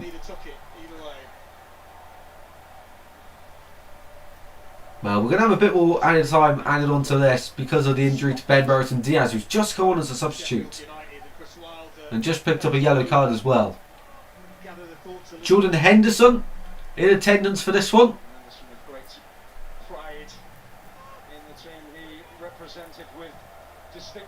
He was at Sunderland, wasn't he? The goal is the Premier League, and you can see more live Premier League football than ever before next season on Sky Sports. All you can hear is the Sunderland fans singing "Wise Men." Don't rush in. Only fools rush in. Sorry. Wise men say, "Only fools rush in." 2 minutes to go of the 90. Chowdhury finds Andre Brooks. Back it goes to Ahmedhodzic. Change it 6 minutes, says David. Daniel's gone for 5 minutes. Yeah, I'll change mine as well to I think 7. I think 7 will be added on. It was 8 for the end of the first half. We will have a long amount of time for the end of the second, I believe. Oh, it's Ben Burton Diaz, isn't it? It's not another change for Sheffield United, it's Ben Burton Diaz. Waiting his 30 seconds after receiving treatment. All Sheff's trying doing here at the halfway line, passing the ball around the between three defenders. Jembo's back at the right time. It's 1-1. Jembo, give us your thoughts. Cooper, forward it goes. Header 1. Mepham, who's had to step in at a big time for Sunderland after the injury to Luke 09. Ballard's here, gets that one away. Throw in to Sheffield United. I know they are going to bring on some changes, I was right. Tom Davis and Tom Cannon. I mean, we've seen their substitutions today. Tom Cannon, Tom Davis, Ben Burton Diaz, Callum O'Hare, and who else was it? Maybe they've only made 4. No, there was one more, wasn't there? Andre Brooks. That bench is ridiculous. Tom Cannon was carrying Stoke first half of the season, and then he got recalled by Leicester and sent out on. No, but it's a permanent, isn't it, to Sheffield United? Some signing that is. 7 minutes added on. Get in, bingo. Robinson floats it into the centre. What a time for a winner here. Bobby Zamora. He's often spoke about winning it in 2014. Ooh, a head collision here. It's Tom Cannon and Kiefer Moore down. 2 Sheffield United attackers. Well, they've gone quite attacking now, haven't they, Sheffield United? Tom Cannon, Kiefer Moore, Brooks, O'Hare, Brereton Diaz. 5 immediate attackers there. Bingo, says Daniel. Daniel also got that right. Love that. Jembo do has to go soon, but let's go Black Cats. No worries at all, mate. Thank you for your support as always. Also, I wanted to say a massive thank you to everyone. We've over the channel, the total views have gone over 400,000. So I'd like to say a massive thank you to everyone that has tuned into the content. I mean, almost at 500,000 total views on the channel. mental. Absolutely crazy. But a massive thank you to everyone that has watched the videos and continues to support us. Really does mean the world. It looks like this one is going to go to extra time. I'm not complaining.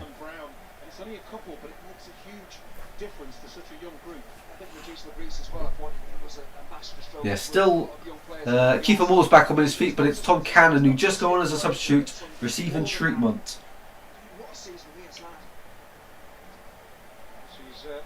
Vardy is reported to be on his way out of Leicester. Yes, Vardy played his last game, didn't he? 500 appearances, 200 goals as Leicester player. That is some record, isn't it? Yeah, what's the problem with Tom Cannon? Obviously, it's a head injury. Not trying to be funny about it, but I think they're checking his mouth, counting all his teeth, making sure he's got all of them still in.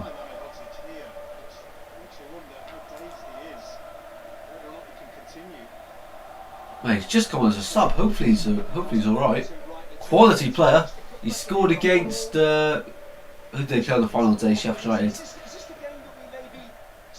Oh, Burnley. The second but last game of the season. He scored there, didn't he? Pretty sure.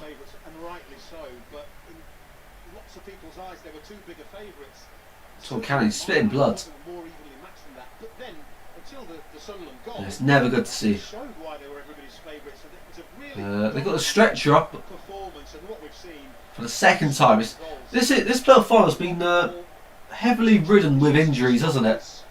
So many injuries in this playoff final. What you never like to see, of course. Luko 9. It's hard to count them on one hand now.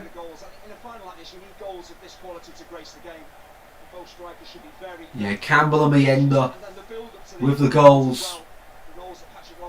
Aberdeen 1, Celtic 1, Kasper Schmeichel on goal. Wow. Well, Aberdeen would be bouncing with that one. Not long to go in that game either. Oh, sorry, it wasn't Tom Cannon. It was Ahmedzovic. Apologies.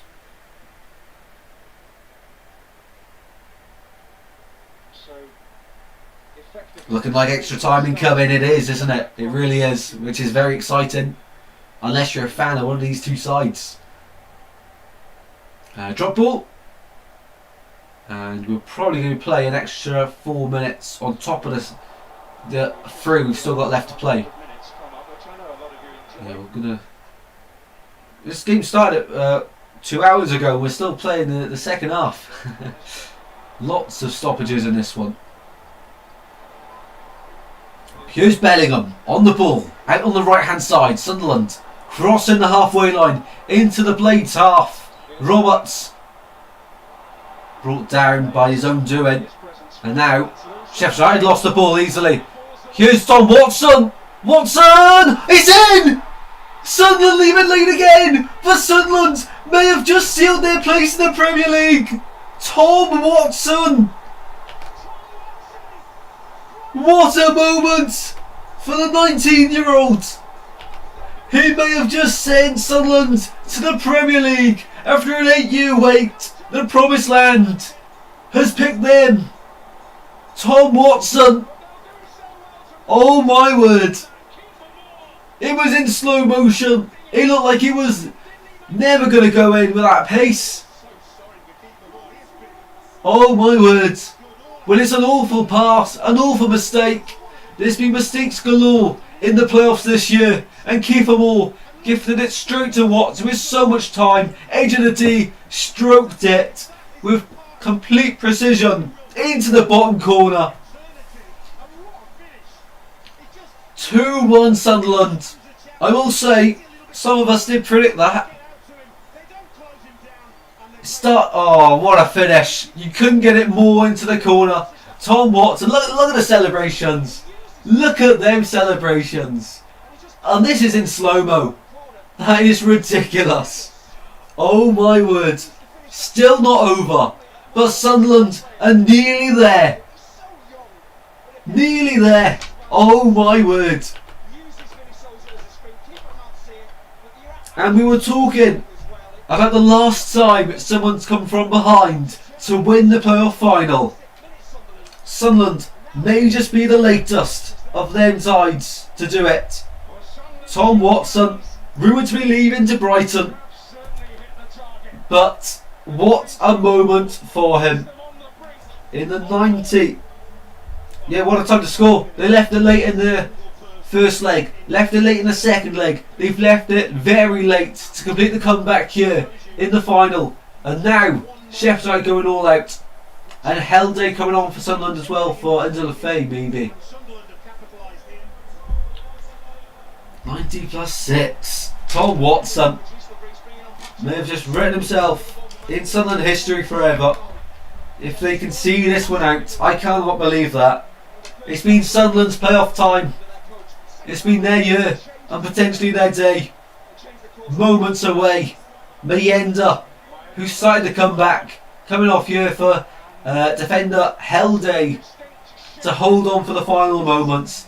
There will probably be an extra 6 minutes to play on this. This is what football does to you. This is what football does to you. And now Sheffield United, they've got to come from behind, and they haven't got long to do so. But with the quality they have, they will be able to.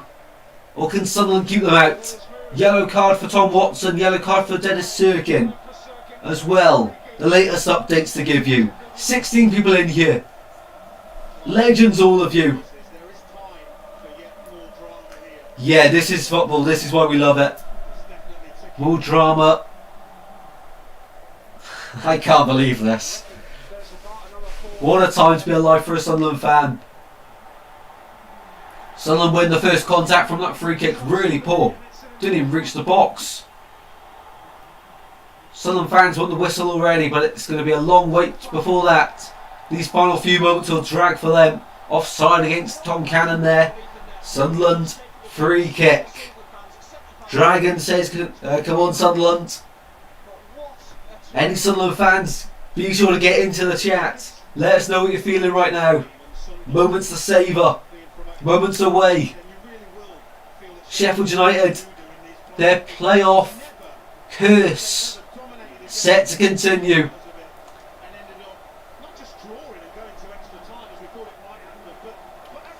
Sunderland on their way back to the big time.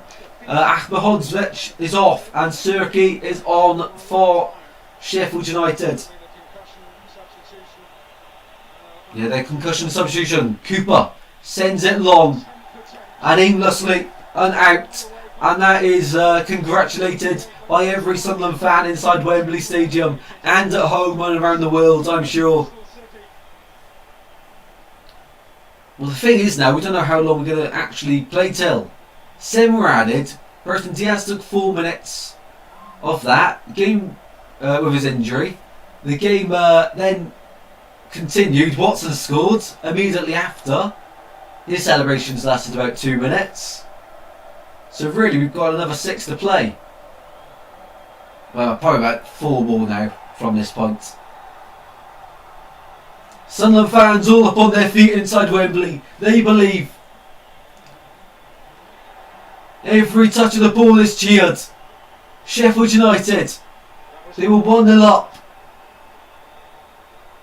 And they're chasing an equaliser now. Sunderland heading to the corner. Free kick Sunderland. End of the Fay punches the air. And Sunderland fans, the noise is like they've just won the game. John Henderson even on his feet.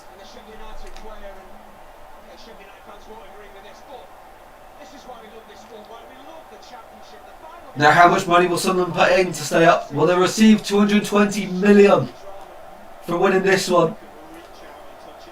What a job Regis Labrise has done this season, by the way.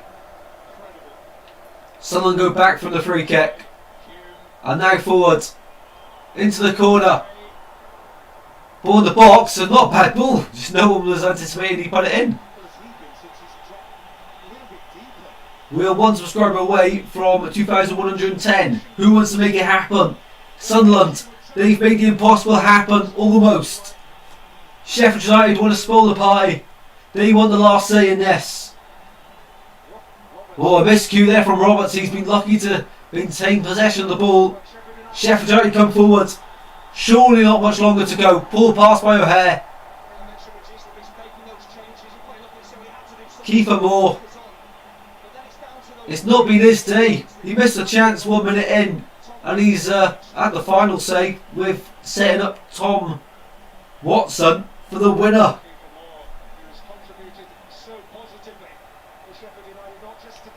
Just moments away now. Tom Watson, will he still be going to Brighton? Is that deal all sealed?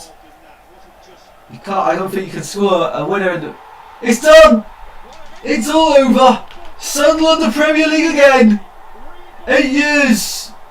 8 long, painful years coming to an end. Sunderland are back in the big time.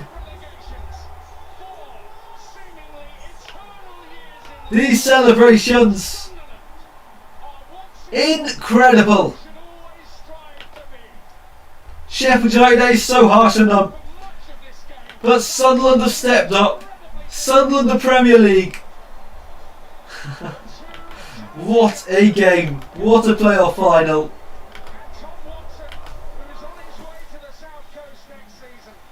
So Tom Watson is going to the South Coast. That's confirmed.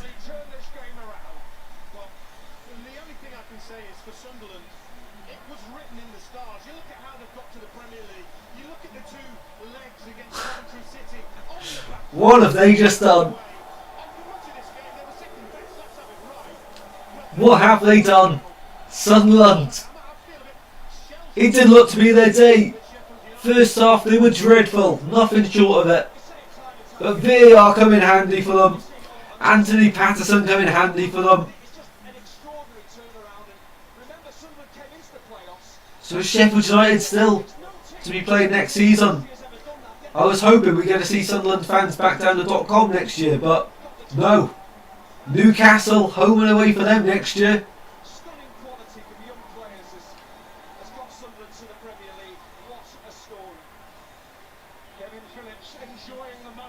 Wow. Wow. Another season of the Championship wrapped up. Leeds, Burnley and Sunderland take their place in replacing Ipswich, Southampton and Leicester. It's always going to be an uphill battle for them three in the Premier League. But for a massive club like Sunderland, this is brilliant for them. Back where they belong. It's the worst way to lose it for Sheffield United, and you wonder, are half of them players going to be there next season? I can't see many of them Sheffield United players being there next year. Look what happened to Leeds. But the numbers some of these players have put up this season, be very surprised if some of them are there next season at Sheffield United. But what a year for Sunderland. Luke O'Nien, who went off for an injury 2 minutes into the game. Huge smiles on his face. We will stay live until the trophy lift. So get your thoughts in, Sunderland fans. Unreal.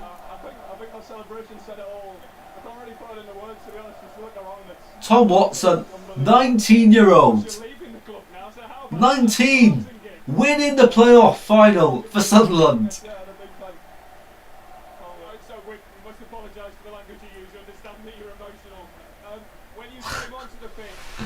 Mental. Oh my word. Thank you everyone for joining in and tuning in. Really do appreciate it. Paul, David as well. Good to speak to you all again. Let's obviously all soon. Take care, David. Thanks for tuning in as well, mate. Daniela, thank you for another great live stream and great chat. Enjoy your summer all. Thank you very much, Daniela, and thank you everyone for tuning in for all the content this season. Finally comes to an end. As I say, after my exams there will be plenty more of content to bring your way. Just another 2 weeks really.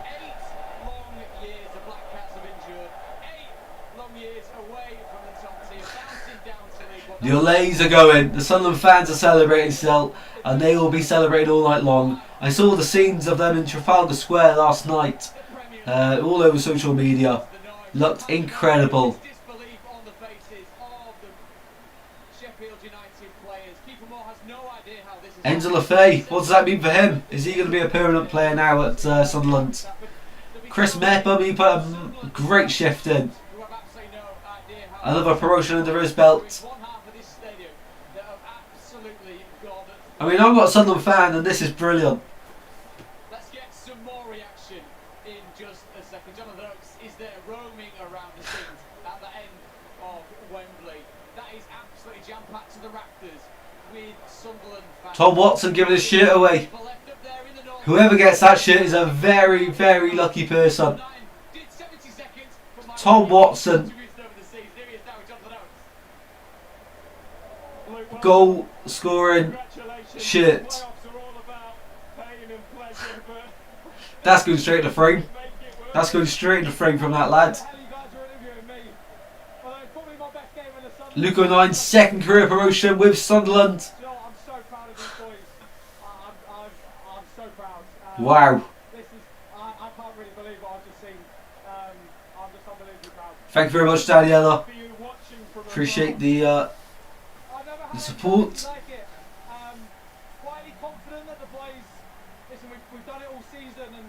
Yeah, Sunderland this year, they've been really hard to beat. And even at Wembley, they couldn't be beaten. We looked destined for another half an hour of football. But Tom Watson said different. Just look at that. Look at the crowd. Look at that crowd. Every football fan wants their club to go up for the playoffs ideally, don't they?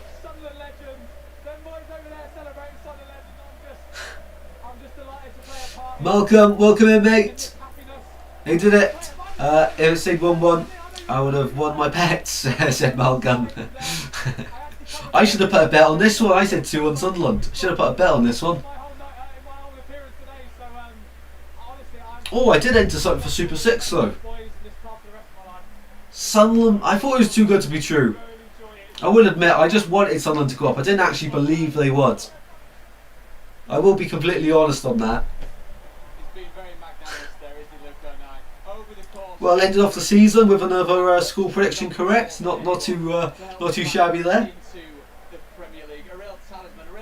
Incredible though.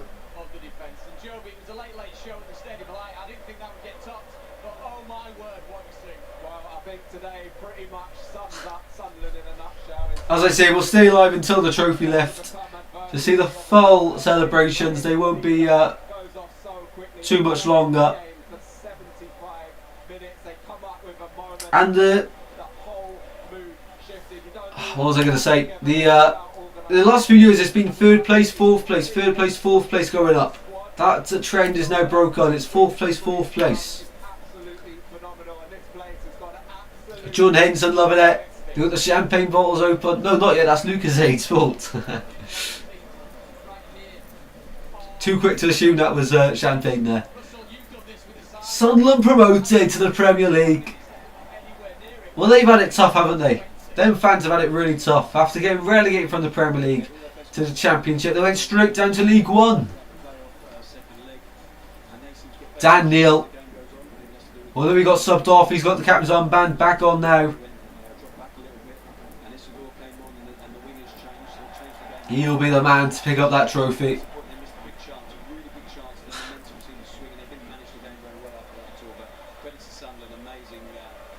Here we go then, Sunderland players. Dan Neil leads the way up the stairs to the trophy.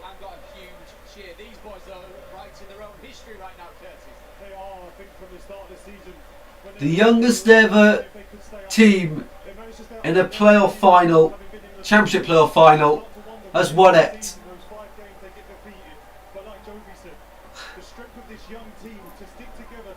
Quality. Dan Neil, that smile on his face is mental. He's loving it. Can't blame him though, can you? We'd all be delighted if we were able to captain our side to the Premier League, especially at Wembley.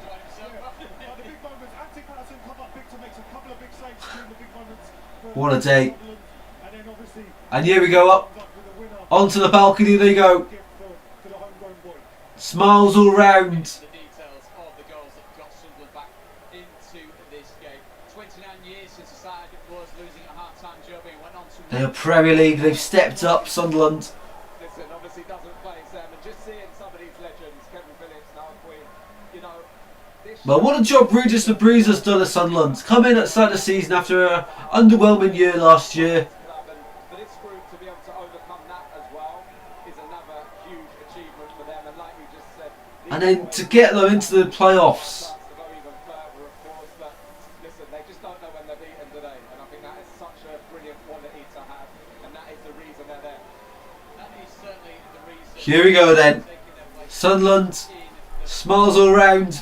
Waiting to go up onto the balcony. those steps, lift the trophy that signifies their return to the top table. Yeah, lifting the trophy. There's just something about it.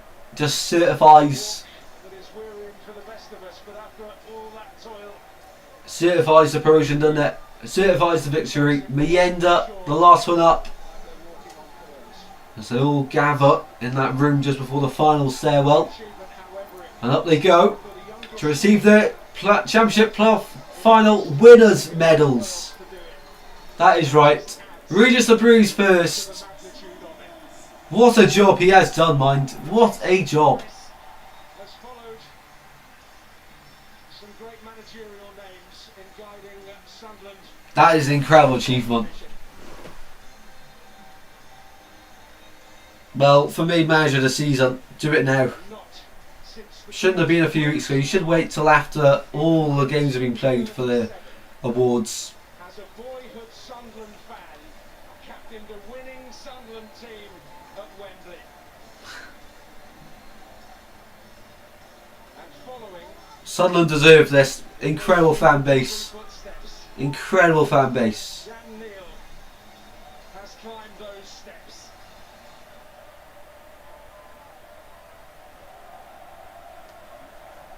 Dan Neil, captain your side at Wembley.